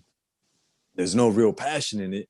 He's teaching you something, but you're not really receiving that gift You know what I mean? And like that's where it ties back in with like your purpose, which we're talking about. The purpose is worshiping Allah, coming back to the straight path, getting past this dunya. It's like, bro, you lead by example, right? You could sit here and say all this stuff, but if you lead by example and you're doing your passion, like you're essentially spreading dawah without saying anything about Islam. Mm-hmm. That's beautiful, man. I wanted to add to that train that you're on right now. And a lot of people hit us up in Patreon, in our requests, in our DMs, in email, in our inbox, whatever you want to say. We've gotten this question a lot. Where do you draw the line between helping people about Islam and people that are just like lost causes, or like not lost causes because only Allah knows best, but there's no progress that you can make with them. I know you guys have each had a friend or two, a brother or sister in your life where you try to, bring them on the straight path, but they just don't want to see it, and they just don't want to believe it, and they just don't want to let their ego down. And it's like, I always categorize people into three different groups. And the first one is like people that you can make a little bit of progress with. All right. These are the people that are kind of susceptible, kind of, open to influence, so you can bring them into Allah's path. I would say these people, go at it 100%. Not go at it as in like completely, but definitely do your best. Don't push them away from Islam, but definitely bring them forward. Don't loaf on it. Don't sit on it. All right. These are difficult conversations, but conversations that need to be had nonetheless. All right. The second group is people that have kind of no interest. All right. You could tell that you've kind of been putting in work, or they kind of don't want to accept Islam. They're kind of Islamophobic. They have too much programming that they need to overcome themselves, but they're not doing the necessary steps. I'm not going to say khalas and just abort it, but I would say don't spend as much time on these people and try to find people in the first group, because these people, no matter what, some people are genuinely here to just not be with the program. And Muhammad sent me a text last night how Allah literally says that all the people that leave Islam, Allah will replace them with people that are better for the deen and for the ummah. So I think that's profound. And there's a third group with people, obviously, that are super high interest, right? These are the people that are like, nah, man, they're coming to you. You don't have to come to them. They're already expressing interest. These are the people in our DMs that are like, yo, how do I do the shahada? These are the people like Kevin from Ireland. Shout out to you, brother. These people, I would say, again, it's a no-brainer. Just accept them with open arms. Bring them into the straight path of Allah. Inshallah, Allah accepts your guidance to them. But regardless of what I'm saying, to bring it into Anghel's point, all three of these groups, you're going to have to lead by example. Your akhlaq, it has to show for all of them, guys. No matter if they're number two, which is the uninterested, Islamophobic, anti-Islam, atheist, either way, bro, none of these three people are going to meet you and not be led by your example in some way, shape, or form towards Islam. They might not agree with it, but your akhlaq has to be universal, and it needs to be constant to everyone. Man, bro, there's a quote that says, be so good that they can't ignore you. And obviously, bro, they could have so many, we could apply that to so many things, but when we're talking about leading by example, bro, be so pure in your actions that like when people see you, they can't ignore you, bro. They can't just disregard you. They see you and they see like how good of a person you are, how good you treat others, how loving you are, how emotionally intelligent you are, how grounded you are. How, bro, like how positive you are, where you can bring someone else into that positive state. You know what I'm saying? Mm-hmm. Like when you meet someone like that, you can't disregard them because they are having such a huge impact on you.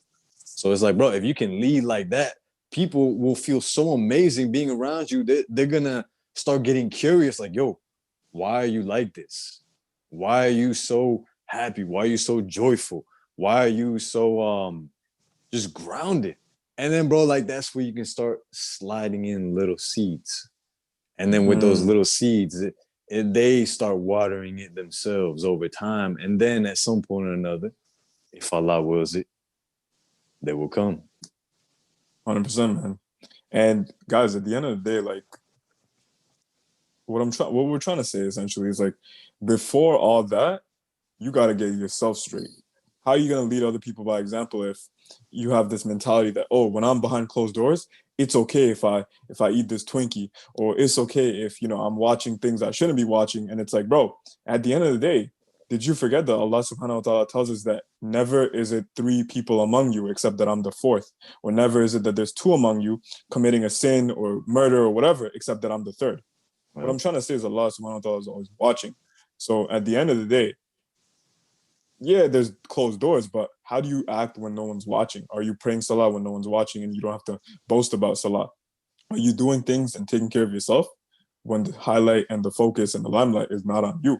Because if you can do that, I guarantee you it's not going to be hard to do it with other people and lead them by example.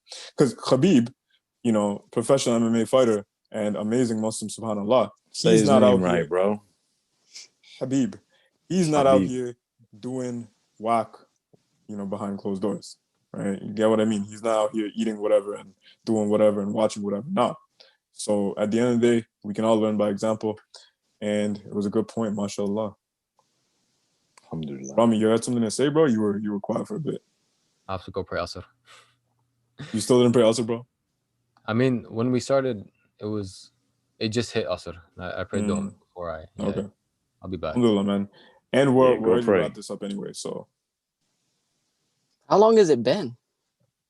it's been I just don't know. over an hour. Wow. Time flies. Yeah, bro, that's how it is. That's how it is when we talk. That's how it is, man. Yeah, so if you guys have made it this far, if you guys have tuned in this long, all right, this is just for the special peeps. I'm not this is not, there's a reason I didn't say this in the beginning, but this is just for the loyal T3M family that has made it this far. Our next up and coming episode, stay tuned for one talking about the Uyghur crisis in China, and stay tuned for another episode. We're going to be talking about money, finances. Is it important? Is it not? And Anha has more than 2 cents to give towards that, inshallah. Dude, Yes, sir, bro. You've been schooling me and Rami about money since, what, months ago? didn't I just ask you about like investing before we talked about this? Yeah, I'm going to teach you how to invest, but there's more about the philosophy that, you know, you were imparting your wisdom on. And in general tips, so I think that deserves its own episode. And at the end of the day, man, money isn't everything, but not having it is, right? So we got to make sure that we're straight. And at the end of the day, it's not always about the Benjamins, but it's about being able to buy what money can buy, like freedom, helping those around you. Let's say your mom needs a surgery, God forbid, and it's like, oh man, I don't have the money. Like, do you want to be that guy? Or it's like, nah, I got you, mom, you know? Mm-hmm. Or your son wants to go to college. You don't want them going into debt with riba and student loans. You could help them out. Just little things like that really go along the way, and it keeps you away from being a disbeliever. Now, while we wait, Rami, or for Rami to come back, I want you to share something with us, Muhammad. Something new that you've learned, if there's something new that you've learned after watching our podcast. Well, the episode with Fahad was like the most impactful episode. Like, it was crazy. Like, I had so much to learn, like, especially the part when it comes to like debating and stuff. Like, it's not about winning the argument, it's about winning the heart over, like, and realizing that having a discussion with someone is much better than just trying to argue and topple, because there's like egos involved and stuff like that. So that was the most impactful thing that I learned off this podcast. Bro, did it blow your mind when the Sheikh Fahad was talking about the ruh, and he was saying how like in the Quran it was third perspective, and then it switches to first perspective once he puts the ruh inside of us. Because Allah can address us once He's put the ruh inside of us in our consciousness. Yeah, that episode was amazing. Like, we gotta have Fahad back. Oh, we will. Man. Let's believe 100%. We will. Ooh. Yeah. And this episode's gonna come down. Well, we got a queue about a month and a half now, so this episode is definitely coming out in March. But nonetheless, if you guys made it this far, please do your part. All right, you guys are just important to T3M as us, because you guys are the actual viewers. So share this video, it helps us tremendously because as soon as we get to 5K subs, we're dropping 2 weekly episodes. So that's going to be double the engagement, double the views, and double the amount of people that inshallah can be influenced and brought to the straight path through the grace of Allah. Yeah, man, Anghel, you got something to say? Yeah, listen, man. We're going to get you this basketball hoop and this basketball. I need you training, bro, because if I come out there and you can't cross me and you can't dunk me like you said that you can dunk, ooh, Trust bro, me, man. listen, I'm gonna take that basketball hoop apart and I'm gonna sell it. Oh yeah, because you got to put your money where your mouth is, bro. You can't bark, but I you can't gotta actually bite. dunk though. I can't actually dunk, but I know I'll win though. I win if You you know how played. you don't know how to dunk, No, I'm too short. bro. You said you could dunk on me. I didn't mean it seriously. I was This playing. guy, Damn, how tall are you? But 5'7", right? yeah, I'm 5'7". You're gonna be at least 5'8", 5'9" when we meet. All At right, least well, if you keep playing. I haven't grown for like 3 years. You're gonna have to at least cross me up because all I know is that 1, I'm gonna break your ankles, and 2, I'm gonna have to dunk on you, bro. Can you dunk? So, yes, sir. You're not dunking on me though. All right, bro. Like I said, we're gonna give you some time to train on that new basketball hoop. And I'm telling you, bro, if you can't cross me, I'm gonna take that basketball hoop apart. Bro, I'm gonna come with the tools and everything. Rami, I think we made it to the end of this episode, inshallah. Why don't you close it off for us? Unless you got something to say on your mind. If you made it this far, comment. Hold up. No, don't even say that yet. I want to ask Brother Muhammad one question. Yeah. You trying to have 4 wives? No. What? Nah, man. Just one? Yeah, just one. Just one. What's your reasoning behind that?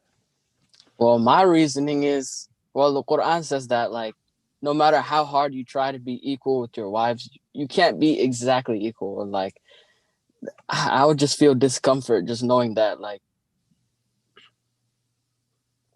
The Quran says So, that. yeah, it says that, like, you could try your best. Just don't make it, like, super obvious, like, which one you're leaning to. But it says that you can't really have the same exact feeling for all of them.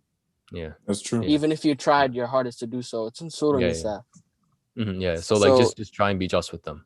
Yeah, just trying to be just, but like knowing that I'm not treating them all the exact same, like to the detail, that would just make me feel like worry in my heart.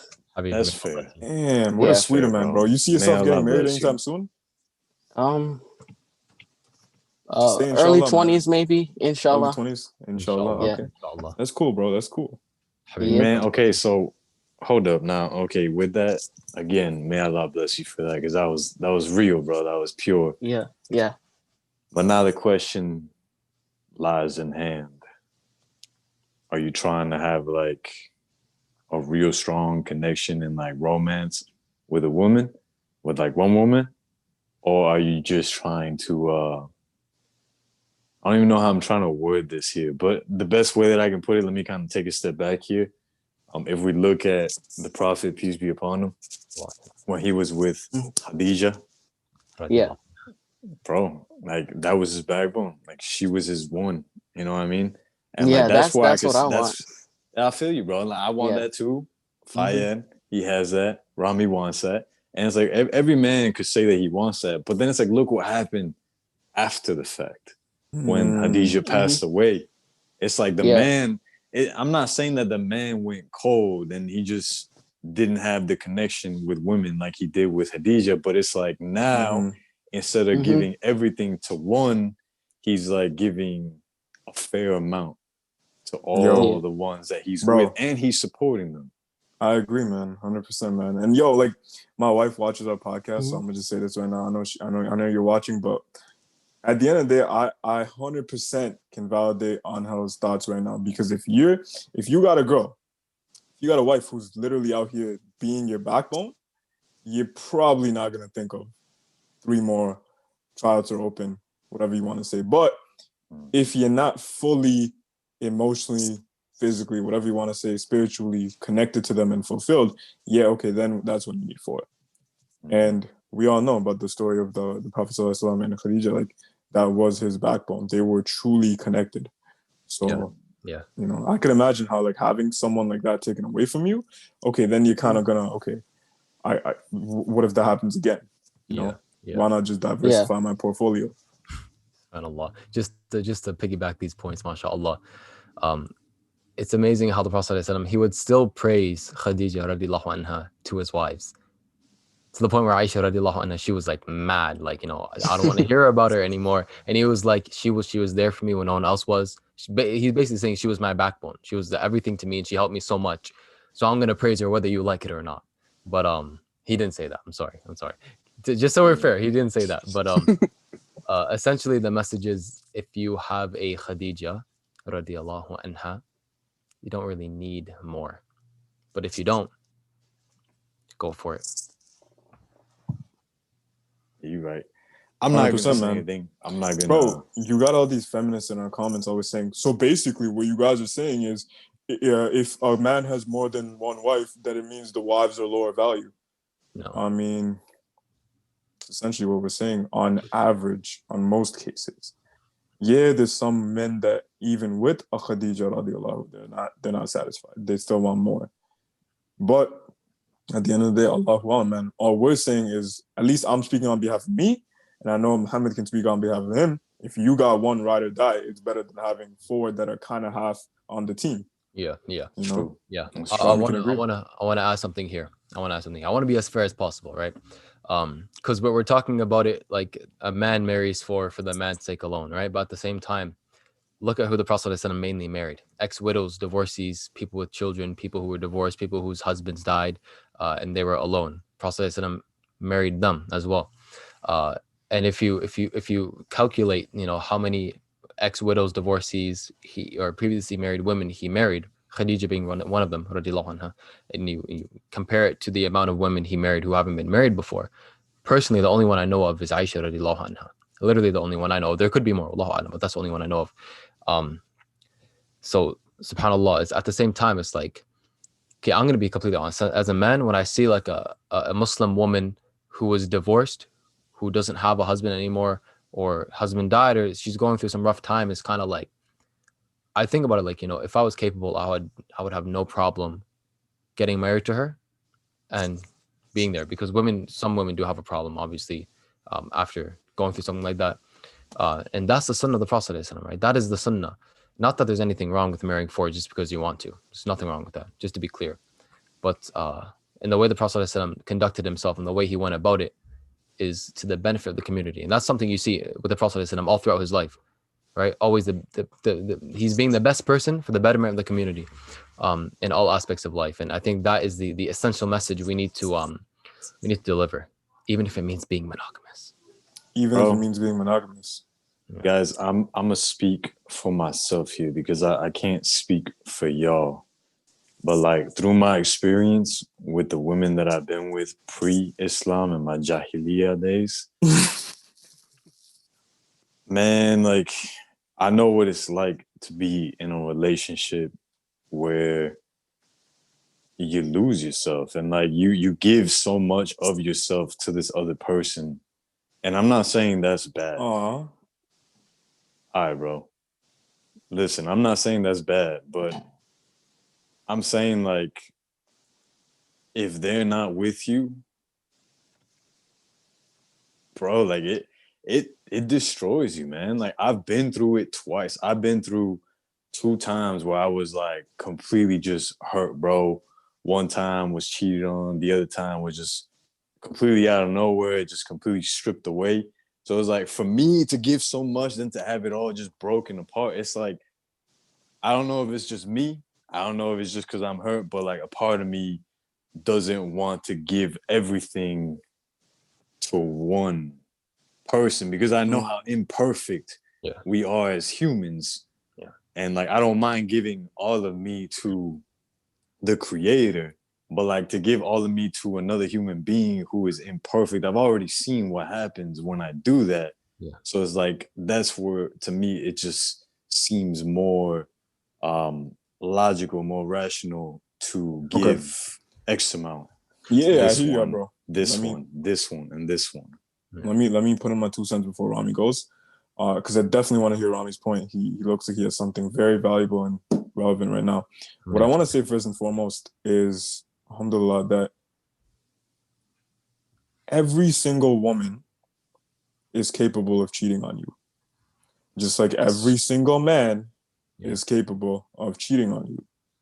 Every single human being in this dunya, the way Allah has made us, because He's made us with free will, we're not angels, but can and has the ability to cheat on their spouse. Yeah. What I will say though, and this might help remedy a little bit of the thing you brought up, Anha, if we screen girls, and not the way like we screened them in our Jahiliyyah days, you know, being like, oh, I want a girl that looks like this, or I want a girl that does this. Nah, I'm talking about screen them in the way of the Sunnah, where the Prophet ﷺ said the best women first will be the one who has Iman, right? Who has taqwa, consciousness of Allah, who has really high Iman, right? This girl will be, trust me, bro, looks, money, status, fame, all of this can be thrown out the window. As in, this is the most important thing, right? And there's a lot of things that I, Rami, and Anha, we can get into in a bit, where, you know, we want to talk about red flags. All right, this is going to be in marriage, or relationships for our pre-Jahiliyyah days. But, you know, we want to talk about those. And I'm not saying, guys, that what Anghel went through with one of his experiences, what a lot of people would go through, I'm talking about the cheating, bro. And what a lot of people will go through, that we can completely forbid this from happening. No, but what I will say is, after Rami finishes his point, when we get into the red flags, these can help minimize these, so that the chances of them happening are so slim to none that it's probably not going to happen, guys. And we're going to talk about 2 things that you guys can do. First and foremost being things to screen and look out for in your spouse, right? We can mainly only speak from our experience of looking for women, but I'm sure we can throw in a thing or two about women, our sisters looking for men. But the second thing we're going to talk about is what you got to make sure you keep doing in your marriage. All right. So these 2 things we're going to talk about. Rami, let us have it. Inshallah. Bismillah ar-Rahman ar-Rahim. Anghel, Habibi, I love you for the sake of Allah, man. Allah. I love you for the sake of Allah. Think about it. These were non-Muslim women. These are non-Muslim women. And even, you know my story and stuff. She, even though she was Muslim by name, like, come on, like in the actions and stuff, she wasn't really there. And we both have very similar experiences, unfortunately. But think about it. You know what's better than a woman not cheating on you for your sake? A woman not cheating on you for the sake of Allah. Because her reasons for you might die eventually. Her reasons for Allah, if she's at that point, you might as well just leave her. Like, what the hell is the point of being with her at that point? She doesn't have that love for Islam. That's why the Prophet ﷺ said the best traits to look for in a spouse, regardless, is good character and good religion. Because character, you need someone with good mannerisms, who's nice to you. And the scholars talk about compatibility a lot, mashallah. But when they have the deen, when they have Islam, when you look at them and you're like, this person loves Allah the way I love Allah. They love Islam the way I love Islam. And it's better that the reason they won't do anything to harm me is because of Allah, because they know they'll be accountable. Because if they were to cheat on me, harm me, neglect me, abuse me, manipulate me, and they don't believe in Allah, they're free to do that if they really want to until I walk away. But if they believe in Allah, they know damn well that they're going to be punished for that.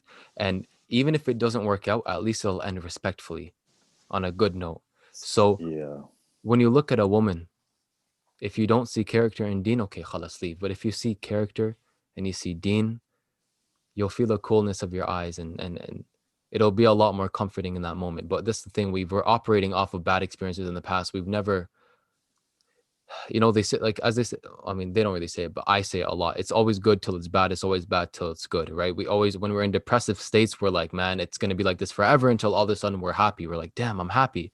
And then we're happy until something bad happens and it's all of a sudden I'm bad. It takes just like that. It could switch up.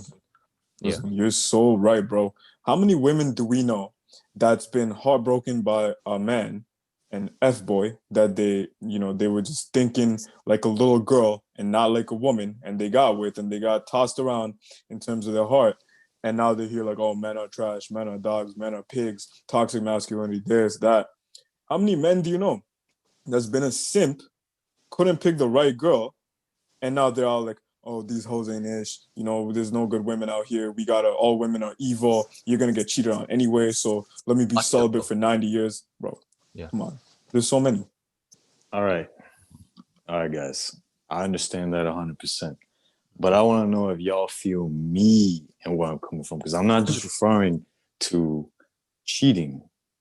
I'm referring to a whole bunch of other things. Because, again, we are imperfect. Not just the woman, but also the man. And like, guys, like, you're never going to give 100% to the woman, because if you do, well, then you're not giving 100% to the creator. Yeah. You can only give 100% to one thing. Yeah. So knowing that, you're never going to give 100% to the woman. You're going to give her maybe more than you would anyone else. But it's like, even then, the more you give to someone, the more you are allowing them to basically hurt you and do all this. And I'm not saying this trying to act from a hurt place or anything. I'm being real. I'm being honest, telling you guys from experience. Like, listen, I don't share that much. You guys are my friends, but do you guys really know me? Like, how close are we really? Do you know what I mean? Like, me and Faiyads, we went to Iceland, and I told him straight up, I was like, bro, I don't really open up 100% with people. I don't tell them everything. I don't let them in 100%, because I know that once someone's in 100%, like, it's just, there's too much, and people are always going to let you down. So it's like, again, with all that being said, with knowing that everyone's going to let you down, especially the more power you give to them, the more of your, we'll say, time and energy and all this that you're investing in them. You can never invest 100%, but like, let's say the most that you invest into them, the more power they have over doing you wrong or letting you down. Like, all right, well, then it just makes sense to have four wives. Then it makes sense to have four wives where, okay, I'm giving y'all a fair amount, and I'm not giving y'all 100%, nor am I being exclusive and giving you guys more than you should have, where now you're potentially going to do me dirty. Yeah. And again, like, it sounds, now that I'm hearing myself say, I'm like, all right, yeah, there are faults in what I am saying, but it's like, I am saying it because but it's real, bro. It's real. You're not filtering yourself. I like that, man. And I see that, bro, with how much damage can a soul go through before it still stays susceptible to more damage and still stays open. Matter of fact, in the front lines, ready with open arms for more experiences to potentially get damaged and hurt. So I could relate to you, bro, with that 100% firsthand. But I will say this. At the end of the day, what are you going to do about it, bro? And this is to everyone listening. Like, yeah, you could get cheated on, but bro, can't Anghel, can't Ramis, can't anyone get cheated on? Yeah. Can't someone so much, bro, even Abu American, bro, if you're tuned in, bro, yeah, you probably won't, not to disrespect you, but, he's a man, so I know he can handle this. You could get cheated on tomorrow. You could get cheated on just like that. Any man can get cheated on. Why are you going to look at that and be like, oh, so now what if I get cheated on again? No, it's what are you going to do about it? So again, we're not going to tell you the end all be all solution, but what we are going to tell you is what you could do to minimize that as much as possible. So first, I'm going to hear Rami. For men, this is just for men, your advice to men. What are the number one things? Because first we're going to talk about things before the marriage, right? Not maintenance, not how you could keep yourself on point. I'm talking about picking the right girl. What have you got to say, bro? Right. Firstly, before I answer that question, I wanna comment on what Anghel said, inshallah. So I'm really happy you brought that point out, because that's actually something I thought of, but me being me, I forgot about it. So it is what it is. But alhamdulillah, I'm glad you brought it up. Because I also wanna say that you said he can't give them all 100%. I agree 100%. I agree. Right? No pun intended, obviously, but I agree 100%. So if you were to give 100% to Allah, and majority of yourself to your purpose, right? Wouldn't that be similar to giving percentage to this wife, that wife, divided amongst four. Like let's take the other wife or the three other wives and let's replace it with something, right? Something, a purpose. Then you're still only giving her a certain amount. That's why in Red Pill they talk a lot about having a purpose and focusing on yourself, because you're having the same effect as if you had multiple wives on the woman, and she in a way feels replaceable. And not that that's a good thing, but everybody should know that including myself and the men, everybody is replaceable, because as soon as you think I'm the hero, I'm the Spider-Man, no one can take over, no one can replace me, that's usually when you get replaced. And that's something bro, you're right. Yeah, but sorry, to answer the question, unless Angel or somebody wanted to comment. No. Before that, I wanna address a point that you made to address Angel's point, that he made to address my point, which is gonna be that at the end of the day, you got all these men saying, "Oh, should I text another girl to create attraction between me and my girl? Should I cheat on her to fake high value?" It's like, bro, why don't you put her second and put your purpose, put Allah, put your career, something like that first? Yeah. You feel me? And it's like, that's how you really know what's real. It's not that, you're doing things to, just being fake and just, fake it till you make it. Nah, like you could be all that you want to be, but you got to have something in life that's bigger than you. First, Allah subhanahu wa ta'ala. And two, how are you going to manipulate and navigate yourself in this dunya? How are you going to position yourself to be a king or a queen?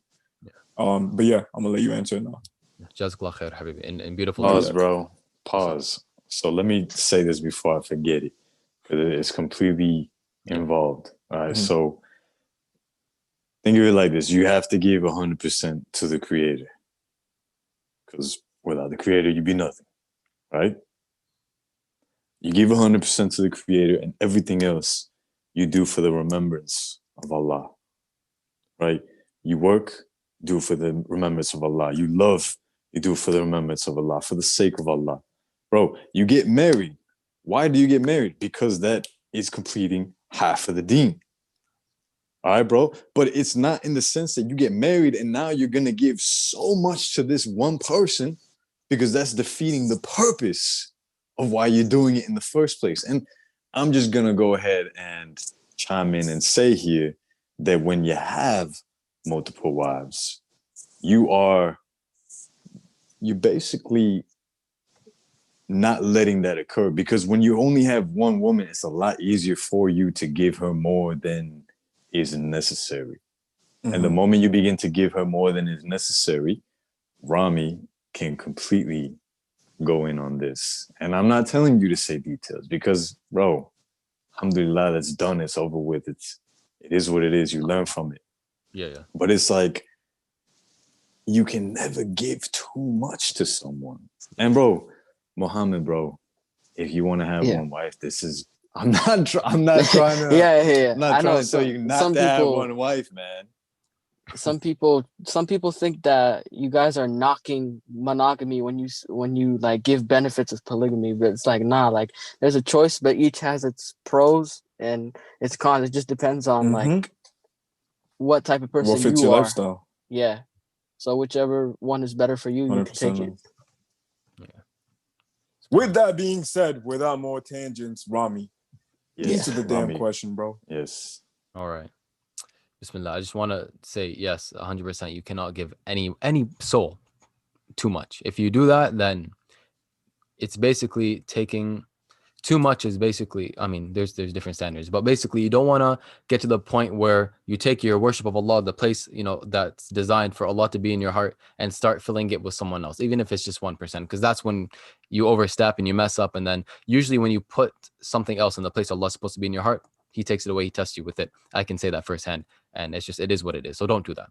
But Allah first. Yeah. Listen. Hold up. I thought you said number 10. No, I got a point. Listen, I got to finish what I was saying, bro. With what? With what we were just saying here. I got to finish what I was going to say with this. This is intricate, bro. This is intricate. Go for it, man. I'm going to let you go. Okay, it's very quick. But just to finish, it's all about balance. And I feel, in my perspective, in my humble opinion, that if you have 4 wives, it's much easier to have the balance, because you are less prone to giving more to this one person. But again, you could have just one wife and do it. You know, because if I were to say no, it's only 4 wives, well, it's like, okay, well, now we got to take in a whole bunch of other things into account. Like, well, what do you do for work? What is your passion? Like, how much energy are you giving to that? You know, because if I'm giving so much to that, then I'm also taking away from my dean, from my creator and stuff like that. Yeah, y'all understand what I'm saying. Yeah. 100%, man. And yo, I say this time and time again, but fellas, you gotta stop replacing Allah with girls, with women. Stop using women as that placeholder to connect all of your emotional feelings, your heart, your love, your this. I'm not saying don't love a woman and don't be, you know, don't make them feel good and don't be emotionally connected to them. But what I'm saying is that little voice in your head, that little feminine energy that you got, because obviously as men we still got that tells you, you know, I need this thing, this place of contact that I can connect my love, that I could just pour my heart out, that I could just share everything about my day, that I could just give my soul to fully. Why are you doing that to your women when women can't even take that the right way, when they don't even know how to handle that, bro? You might scare her off. You might, at the end of the day, look, women do that to us, to men. They vent to you, they come home, they tell you, oh, this is what happened at work. See, they do this because at the end of it, they feel that relief. They feel good. They feel like, okay, I just discharged all this energy that I had, and they feel more connected to you. But it's not the same way with women, fellas. If you go to your woman and you tell her about this, you vent, you do this, bro, it's not the same. What you should be doing is do this to the Most High, to Allah subhanahu wa ta'ala, to the source. You should be on the prayer mat, on your knees, hearing. I don't care if you're crying, if you're breaking down, repenting, venting, showing all your frustration, sharing everything, crying for help, crying for guidance, crying for the blessings of Allah. And it's like, at the end of the day, this is the point. Allah is the point of contact that you need to be letting all of this out on, because at the end of the day, I guarantee you that feeling that a woman has when she's done venting to her man is going to be the feeling that you have when you're done opening up to Allah on the salah. Ameen. And when you're done that, Ameen. And when you're done that, you can truly feel good and non-needy and non-emotionally like, I need to give this to my woman. When you talk to her, you're going to go to her, you're going to be more grounded, you're going to be more cool, you're going to be more chill, and she'll sense that from you. You know what I mean? And it's like, part of her knows that, damn, like, why can't I be that? But it's like, trust me, like, women say that, but they don't want that. So at the end of the day, put Allah first. Make Allah the thing that women look to you as. Obviously, women should look to Allah before their man, but you guys get what I'm saying for the sake of scenario.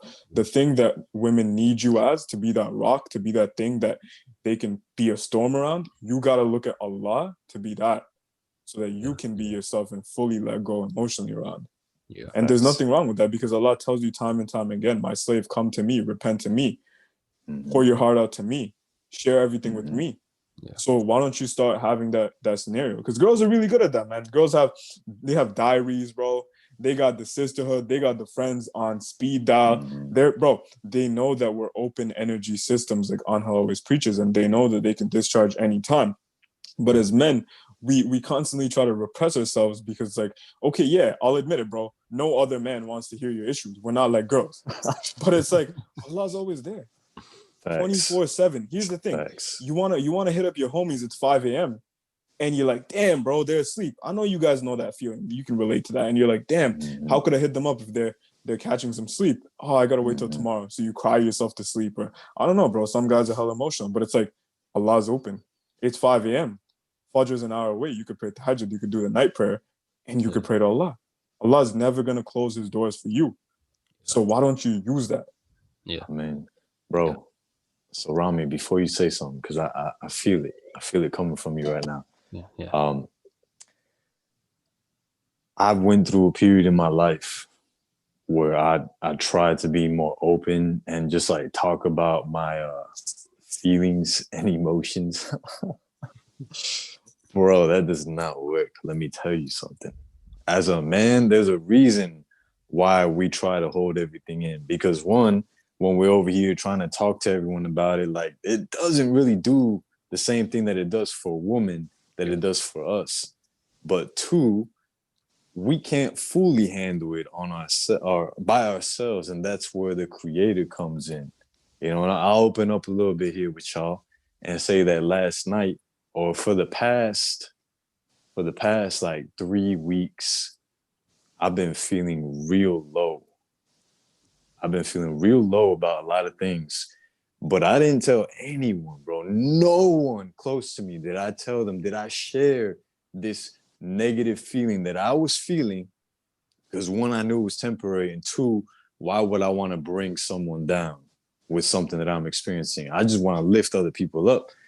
All right, so I dealt with that. I went into prayer, bro, and like, dude, I just broke down in prayer, praying to Allah subhanahu wa ta'ala. And that to me was the most relief that I've ever experienced before, because like, you know, I haven't been Muslim my entire life. Like, I'm still new to this, but like me doing that, me being in prayer, like you said, you do the prayer, you go to the Creator. You don't go to anyone else, you go to the Creator, and you release to the Creator, bro. That's next level.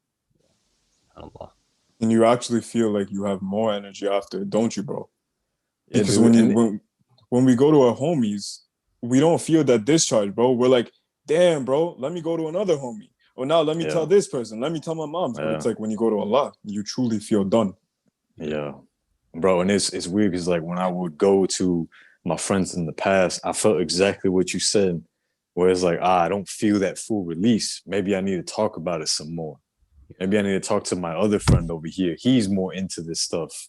He's more like more wiser and has more knowledge and can really help me out with these things. But man, I'm being 100, my bad.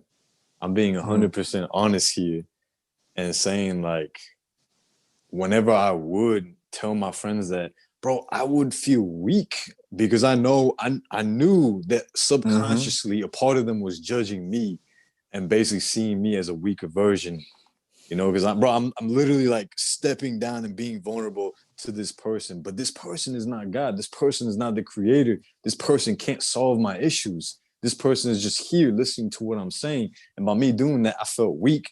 And it's, bro, like it never gave me the release that I wanted. And it almost made it worse. It almost bro. Bro, the feeling that I had, it almost made it worse. And it's like I felt even weaker. And once I did it to Allah, once I just stepped down and just released it all to Allah, it's like there was no feeling of weakness. There was no feeling of judgment. There was just it was almost like everything that I had was just fully stripped away, and nothing but strength was given.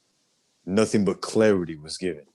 100%. Nothing but peace was given, bro. And that's next level, bro. Guys, you can't compare this to anything else. And before we listen, for the sake of just staying on topic, because I know we're too raw and too unfiltered, I'm gonna let Rami answer the question that I originally asked. How do we stop this? But I 100% can acknowledge and relate to you, bro, Aanghel, because at the end of the day, women, and this is game for fellas too. When your woman is coming to you and wants to vent, stop being there like, how do I fix her problems? How do I solve her issues? She's coming at me with this, and I'm gonna be too analytical. Bro, sometimes you get too caught up in trying to fix your woman's problems that you're not even listening to your woman. Some people, and I'd say most women, don't really need you to vent to, so you give them clear-cut advice. They just need something to let their heart out onto and just share their feelings with. So at the end of the day, hear them out first. Yeah, here and there, throw your advice, but bro, some people, more people than not, and I'm talking about men I know in my life too, they just want someone to talk to. Yeah. So just hear them out, bro. And that's the thing with Rami. Like, I know this about Rami. Whenever I'm telling him something, like, I don't really vent to him, but if I'm sharing something with him, or if I had a good day, or I tell him anything, bro, this man waits till I'm done talking. And it's like, at the end of that, that's already a release. He's not here like, oh, how do I solve this guy's problems? How do I be a guidance counselor? He's not out here trying to do that. He's just here like, okay, cool. I appreciate that, man. Thank you for sharing that. And sometimes, bro, that's enough. But I'm gonna let you answer now. What can men do in the modern day to screen and make sure that only the best, or as Abu American says, vetting, Because vetting is essentially just screening out the bad women. Yeah. How can men do that today? What can they look out for? Bismillah. Okay. So firstly, Bismillah. So I mentioned before character and deen, right? So with things that matter to you as an individual, you have to know where you draw the line and what things you can tolerate. So let's say, for example, you do not want a woman, and you can even like literally make a list. Make a list. You should make a list of the man you want to be and the woman you want to have, or the women you want to have.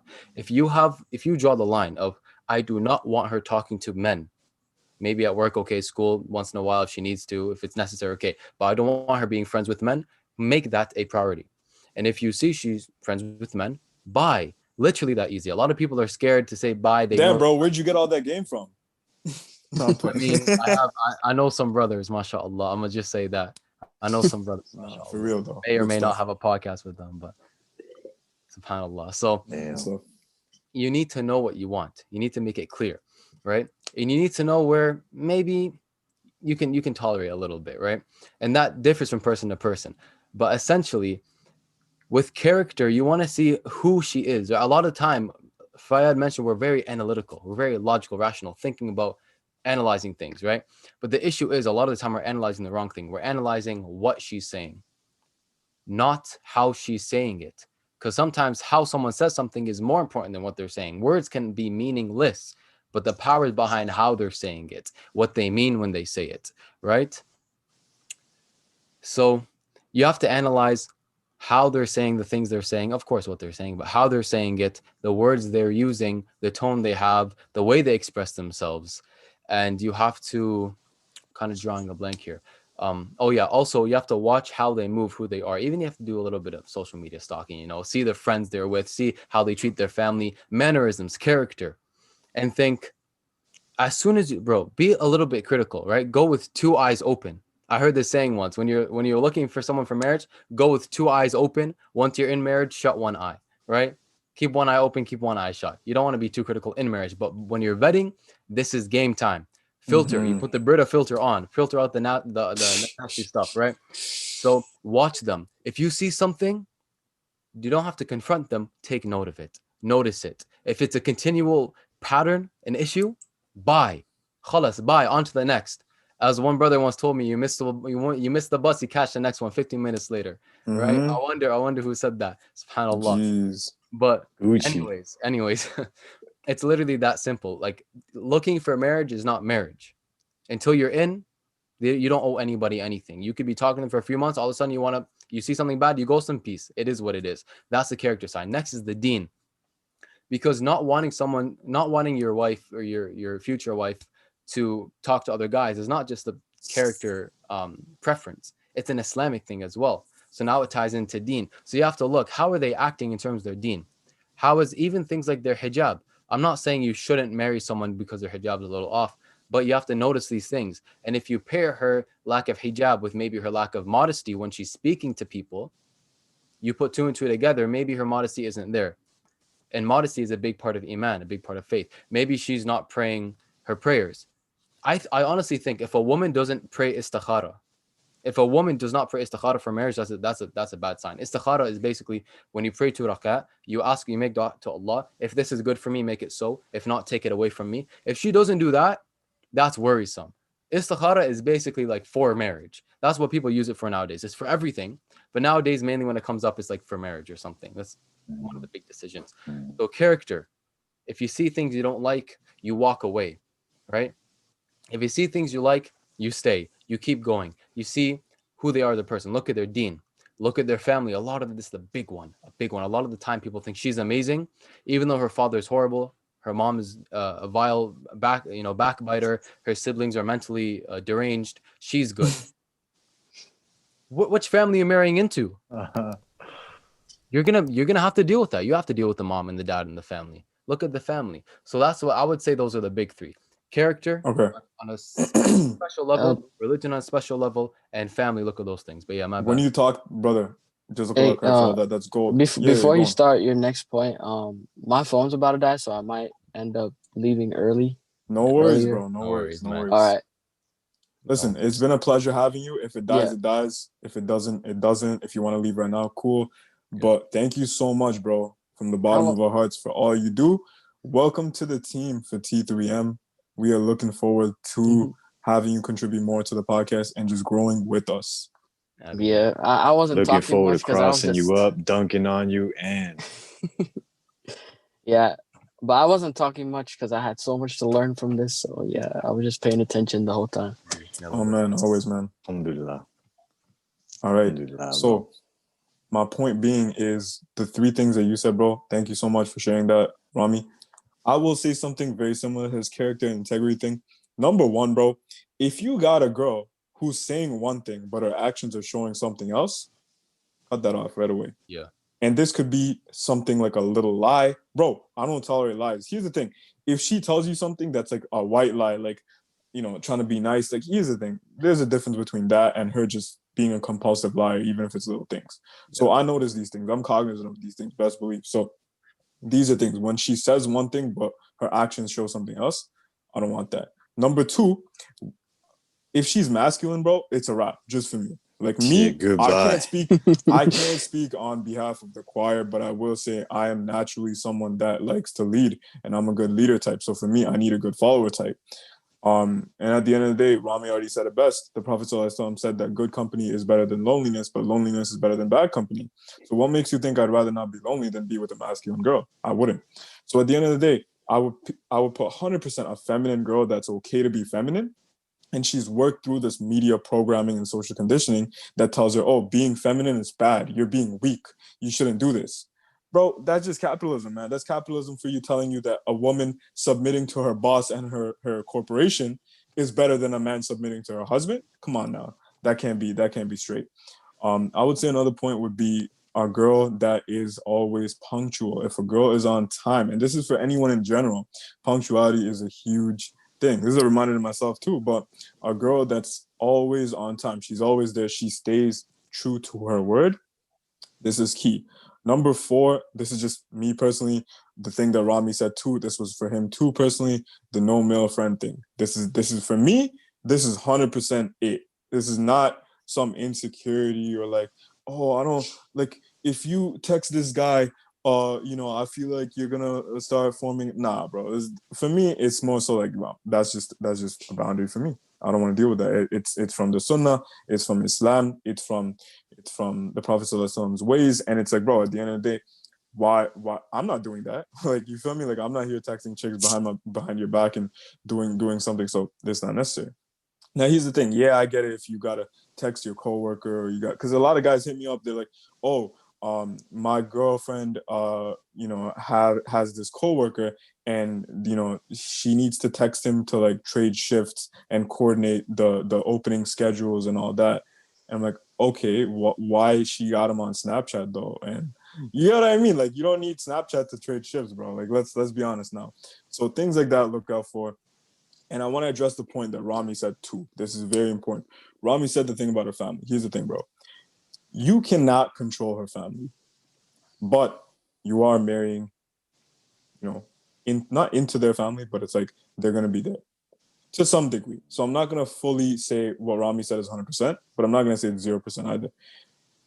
I will agree with Rami's point that be aware and conscious of the family. Know that the things that they do, toxic family members, these are things that I'm not going to say the girl has, but they're things that the girl had growing up. Whether she builds up her life to the point where she overcomes those things and works through them and lets that dead baggage go, that's a different story. If she does, khalas, subhanallah, marry her. But if she doesn't, be aware of that. And if these things keep coming up, remember that birds of a feather flock together. But I'm not going to say this is true for every single case. This is true on average, right?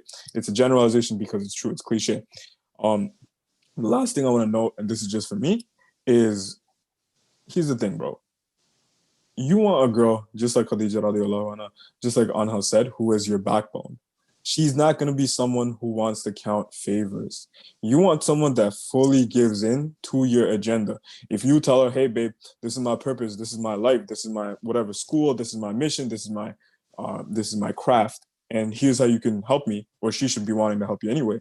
That's a keeper, bro. Not a girl who's going to remember what she did 5 days ago and, oh, I did the dishes yesterday, so today you're going to do the dishes. Nah, bro. And bro, best believe real men notice these things. Like things when a girl really does things without counting favors. It's not that we forget these things, bro. We notice these things and we like these things. So at the end of the day, this is some of the things that I think should be things that you screen out for. This is pre-marriage because we're going to talk about post-marriage after. But if you want the whole 9 yards of the game, consider getting on Patreon. Because come on now, this is just YouTube. But Anha, let us hear your 2 cents before marriage. Yeah, so let me just say that I think I have like 5% battery. Okay, no worries. So we're gonna have to cut this short. Mm-hmm. But to finish off, I think this is all beautiful. One thing that I would add in that's super important, and guys get it twisted all the time, is chemistry. I'm not talking about legitimate science. I'm talking about like the chemistry that you experience with a woman. And it's not just looks. Looks is a big part of the chemistry, but I'm also speaking of in terms of I wish there were studies for this, but I'm just gonna put myself out here. I'm gonna proclaim this theory. So if y'all want to accept it, you can accept it. If you don't want to accept it, don't accept it. That's cool. But the pheromones that we release, and yes, we as humans do release pheromones, because if you go into these stores that have the colognes, the perfumes, you could have the same scent put on your skin and that same scent put on Rami's skin. It's going to smell different on him than it does on me. Why is this? Because of our pheromones, the way that it all interacts, the chemistry. So your pheromones have to intertwine and mix with her pheromones. And if, like, let's say you meet the girl and it's like, yo, you think she's super attractive. Her judgment of character is on point to where it's like everything. She passes all the tests and her dean is on point. But you know what? The chemistry is just not there. And I feel like if one were to disregard that and say, well, everything else is good, so I'm just gonna go ahead and shoot the shot here. I'm just gonna get married with her. Like that's a huge downfall. Yeah. 100%, man. I like where you're going with that. And bro, Rami, if you have a quick point, I'm gonna let you speak. But if that's it for pre, bro, I know you're at 5% or less. I'm gonna just hear you go straight into things in the maintenance of your marriage, things that fellas can do after getting married. I'm not married, so I can't really. Okay, I can't give much on advice that. for your pre-Jahiliyyah days. After the girl, bro. Come on, one thing. Masculine frame. You always have to have the masculine frame. And what does this mean? It means exactly what it implies, meaning that the masculine frame is you being in your masculine, being the man in the relationship, and the woman being in her feminine frame, being the feminine, the woman in the relationship. If that switches and you go into your feminine and the woman goes into her masculine, ooh, it's only a matter of time before it all falls apart. Mm-hmm. Big facts, bro. I would just say, to add to that point, that guys, so many guys I know, after they get into a relationship, their bank balance looks worse than before the relationship. So many guys I know before marriage, they look a certain way. After the marriage, they look worse. And it's like, bro, why would she not lose attraction for you? At the end of the day, if she found you when you're, let's say, an 8 out of 10, if you stay at an 8 out of 10, do you realize she has nothing to lose? She's still going to be constantly attracted to you.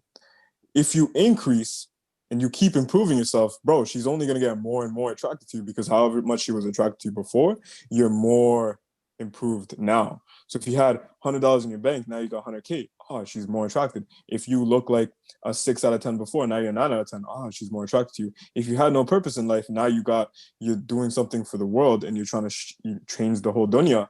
Oh, she's going to be more attracted to you. So my advice to you is, at the very least, be who you were when you signed up throughout the whole terms of the agreement. Worst case scenario, I'm just saying this is going to be it. Under no circumstance will you depreciate, will you regress, will you decline over the course of your marriage. But best case scenario, you're going to improve, obviously, because, again, we're not trying to raise boys here. We're trying to raise men who are actually going to empower themselves and stay in their masculine, like Anghel said, not guys who fall for those tests, like when the girl says, oh, you can do this. It's okay. I'm not going to look at you some other way. Like, bro, come on. At the end of the day, I heard that one too many times from past experiences with past girls. So at the end of the day, bro, to keep it simple, be who you are, man. Don't lose yourself in the journey. And I would say the second most important thing, because I know I said one, this is my first point, my second and last point for maintaining your marriage. And, I would say, bro, this is key: transparency. All right, transparency. I'm not going to say some cliche thing like communication, but it's true. How many times, bro, Anghel, picture this, bro. You got a wife, you got 2 kids, all right? Your kids want to do something that you wouldn't be okay with. What do you tell them? No. Here's the thing, though. They know that. So they go to their mom. They go to your wife. Your wife, knowing that you won't approve that, lets them do it because she would be okay with them doing it. Oh, that's disrespect. 100%. And the only way that the woman would disrespect you is if you're not in your masculine frame. 100%. And at the end of the day, bro, I don't care if you've seen your mama do that. This is for the women. I don't care if you've seen your sister do that, your cousins do that, your grandmama do that. That's not how we run things over here. So at the end of the day, I don't care if, you're okay with that at the end of the day. This is not some like, male supremacy thing, like I'm running things, even though that's kind of the dynamic it has to be. And provided that at the end of the day, the least you could do is be transparent, right? So if your wife came to you at the least and said, hey, your kids want to do this, they're thinking of doing this, wouldn't you look at her with so much more respect and be close to her than her just allowing them to do it? And then you finding out later from external sources, not even from her or the kids. Like, bro, just think about that, bro. At the end of the day, transparency is something that couples lack today. Yeah. But it all starts, and my bad, Rami, I want you to go. But the last thing I just want to slide in here is that it all starts with the masculine frame. Because if you're not in your masculine and she doesn't see you as daddy, for lack of better words, bro, she's not going to be transparent with you. And she's not, what was the other thing you said, Fayyad? Communication. No, was it communication? I said transparency most of the time. You said transparency for your second thing. What was the first thing that you mentioned? Don't lose yourself. Don't get lost in the sauce. But would you get lost in the sauce if you were being daddy? I don't know, bro. If you were being the man in the relationship? You wouldn't. So it's like it all stems back to you being a proper man in the relationship. At least in my point of view. And I'm going to say something right now, and I feel like Rami will definitely say this as his point because Rami always says this. You should be doing this for you, not for the woman. So I'm going to let you speak now, Rami. Bismillah. I wanted to say this for a while, so I want to get it in now, inshallah. I'm not going to use the term submit to the husband, but a woman, and I want everyone to listen, a woman being submissive, right? A woman being submissive to her husband is a part of her submitting to Allah. I'll say it again. A woman being submissive to her husband is a part of her submitting to Allah. One, the way Allah created the woman to be, naturally submissive. And two, her not obeying, because obey has a bad connotation, but I'll say listening to the husband and the things that he is obligated in. For example, protecting her, right? It's normal, it's natural, it's healthy for a woman to be submissive to her husband, and it's natural and healthy for the man to be dominant. That's just how it's been for forever. Everything done from psychology to biology to Islam to everything says this. So a woman being submissive to her husband is not demeaning, it's maximizing, and it's her listening and submitting to Allah alone. That's essentially what I wanted to say. I also wanted to plug in Abu American and Gabriel Al-Romani. We had them both as honorable guests, mashallah, in the past. Their work is like amazing. Just listen to their stuff, buy their books, and they're people I look up to. That's why I'm recommending them, because they go back to Quran and Sunnah, and their work is great, mashallah. That's basically it from me. Alhamdulillah, man. Ameen. Yo, you got something to say before your 1% goes to 0? Let's end it here, guys. Good Let's end it here, then. podcast. I was gonna say it's All fine. right. So, yo, Ibn Murrah, the time traveler, has entered the waiting room. Why don't we let him end this one out, then? Oh man. My guy came in clutch just as we were about to wrap it up. SubhanAllah. Yeah, let him set his stuff. Mm-hmm. There you go. There you go. Salaam alaikum, Akhi. Can you hear us? Yeah, I can hear you guys now. Just Perfect. All right, Guess bro. what, bro? We were literally just going to wrap it up right now. all right. I'm back for that. Let's see you. Came back in There you perfect go. time. There I you got go. these broken glasses. Got the glass. Oh, yikes. What happened? Ooh. Oh, I just stepped on them. Bro, you better not wear those when I'm balling you up, bro. Trust, bro. I hoop better without my glasses. Boy, you better have some contacts on. All right, when Anghel said balling you up, what did you think he meant? Because did the same thing pop in your head that popped in my head when he said balling up? Yeah, is that Toronto slang, bro? Yeah. What does it Is mean that in Toronto? Balling up In- is like smoking weed. Yeah. And if yeah, someone nah, I balls wasn't you up, talking they're about that. yeah. Putting that purple rosemary on the backwood, you know? True. Okay, yeah, nah, I'm not talking about that. Yeah, we know. Oh, we know you're not talking about that, bro. Yeah. You got that purple jacket, bro, not that purple rosemary. But for the sake of our first time ever, this is not a feature, guys. Like, this is our actual legitimate first time speaking to Muhammad too. So for the sake of that, bro, we're gonna let you end it off today. Oh, me? Yeah, man. Hold up. Just say. Hey, before you end it Yeah. off, if anyone made it this far, go ahead and put hashtag break your ankles. I was gonna say broken glasses, man. It's perfect. It's right at the Broken glasses. Broken glasses. That's actually very fitting. Broken Angel. Damn. I am broke. Yeah. I am broke. This man putting me Give on your 2 cents. blast. Give your thoughts just to the viewers that made it this far. It could be anything, man. Just give it a like, give it a share. Push this podcast out there. Yeah. That's all I have to say. I don't have much to say. And I want Rami to end it off like usual. 100% then. Amen. All right. اللهم آتنا في الدنيا حسنة وفي الآخرة حسنة وقنا عذاب النار. السلام عليكم ورحمة الله. Wallahi wa barakatuh. There you go.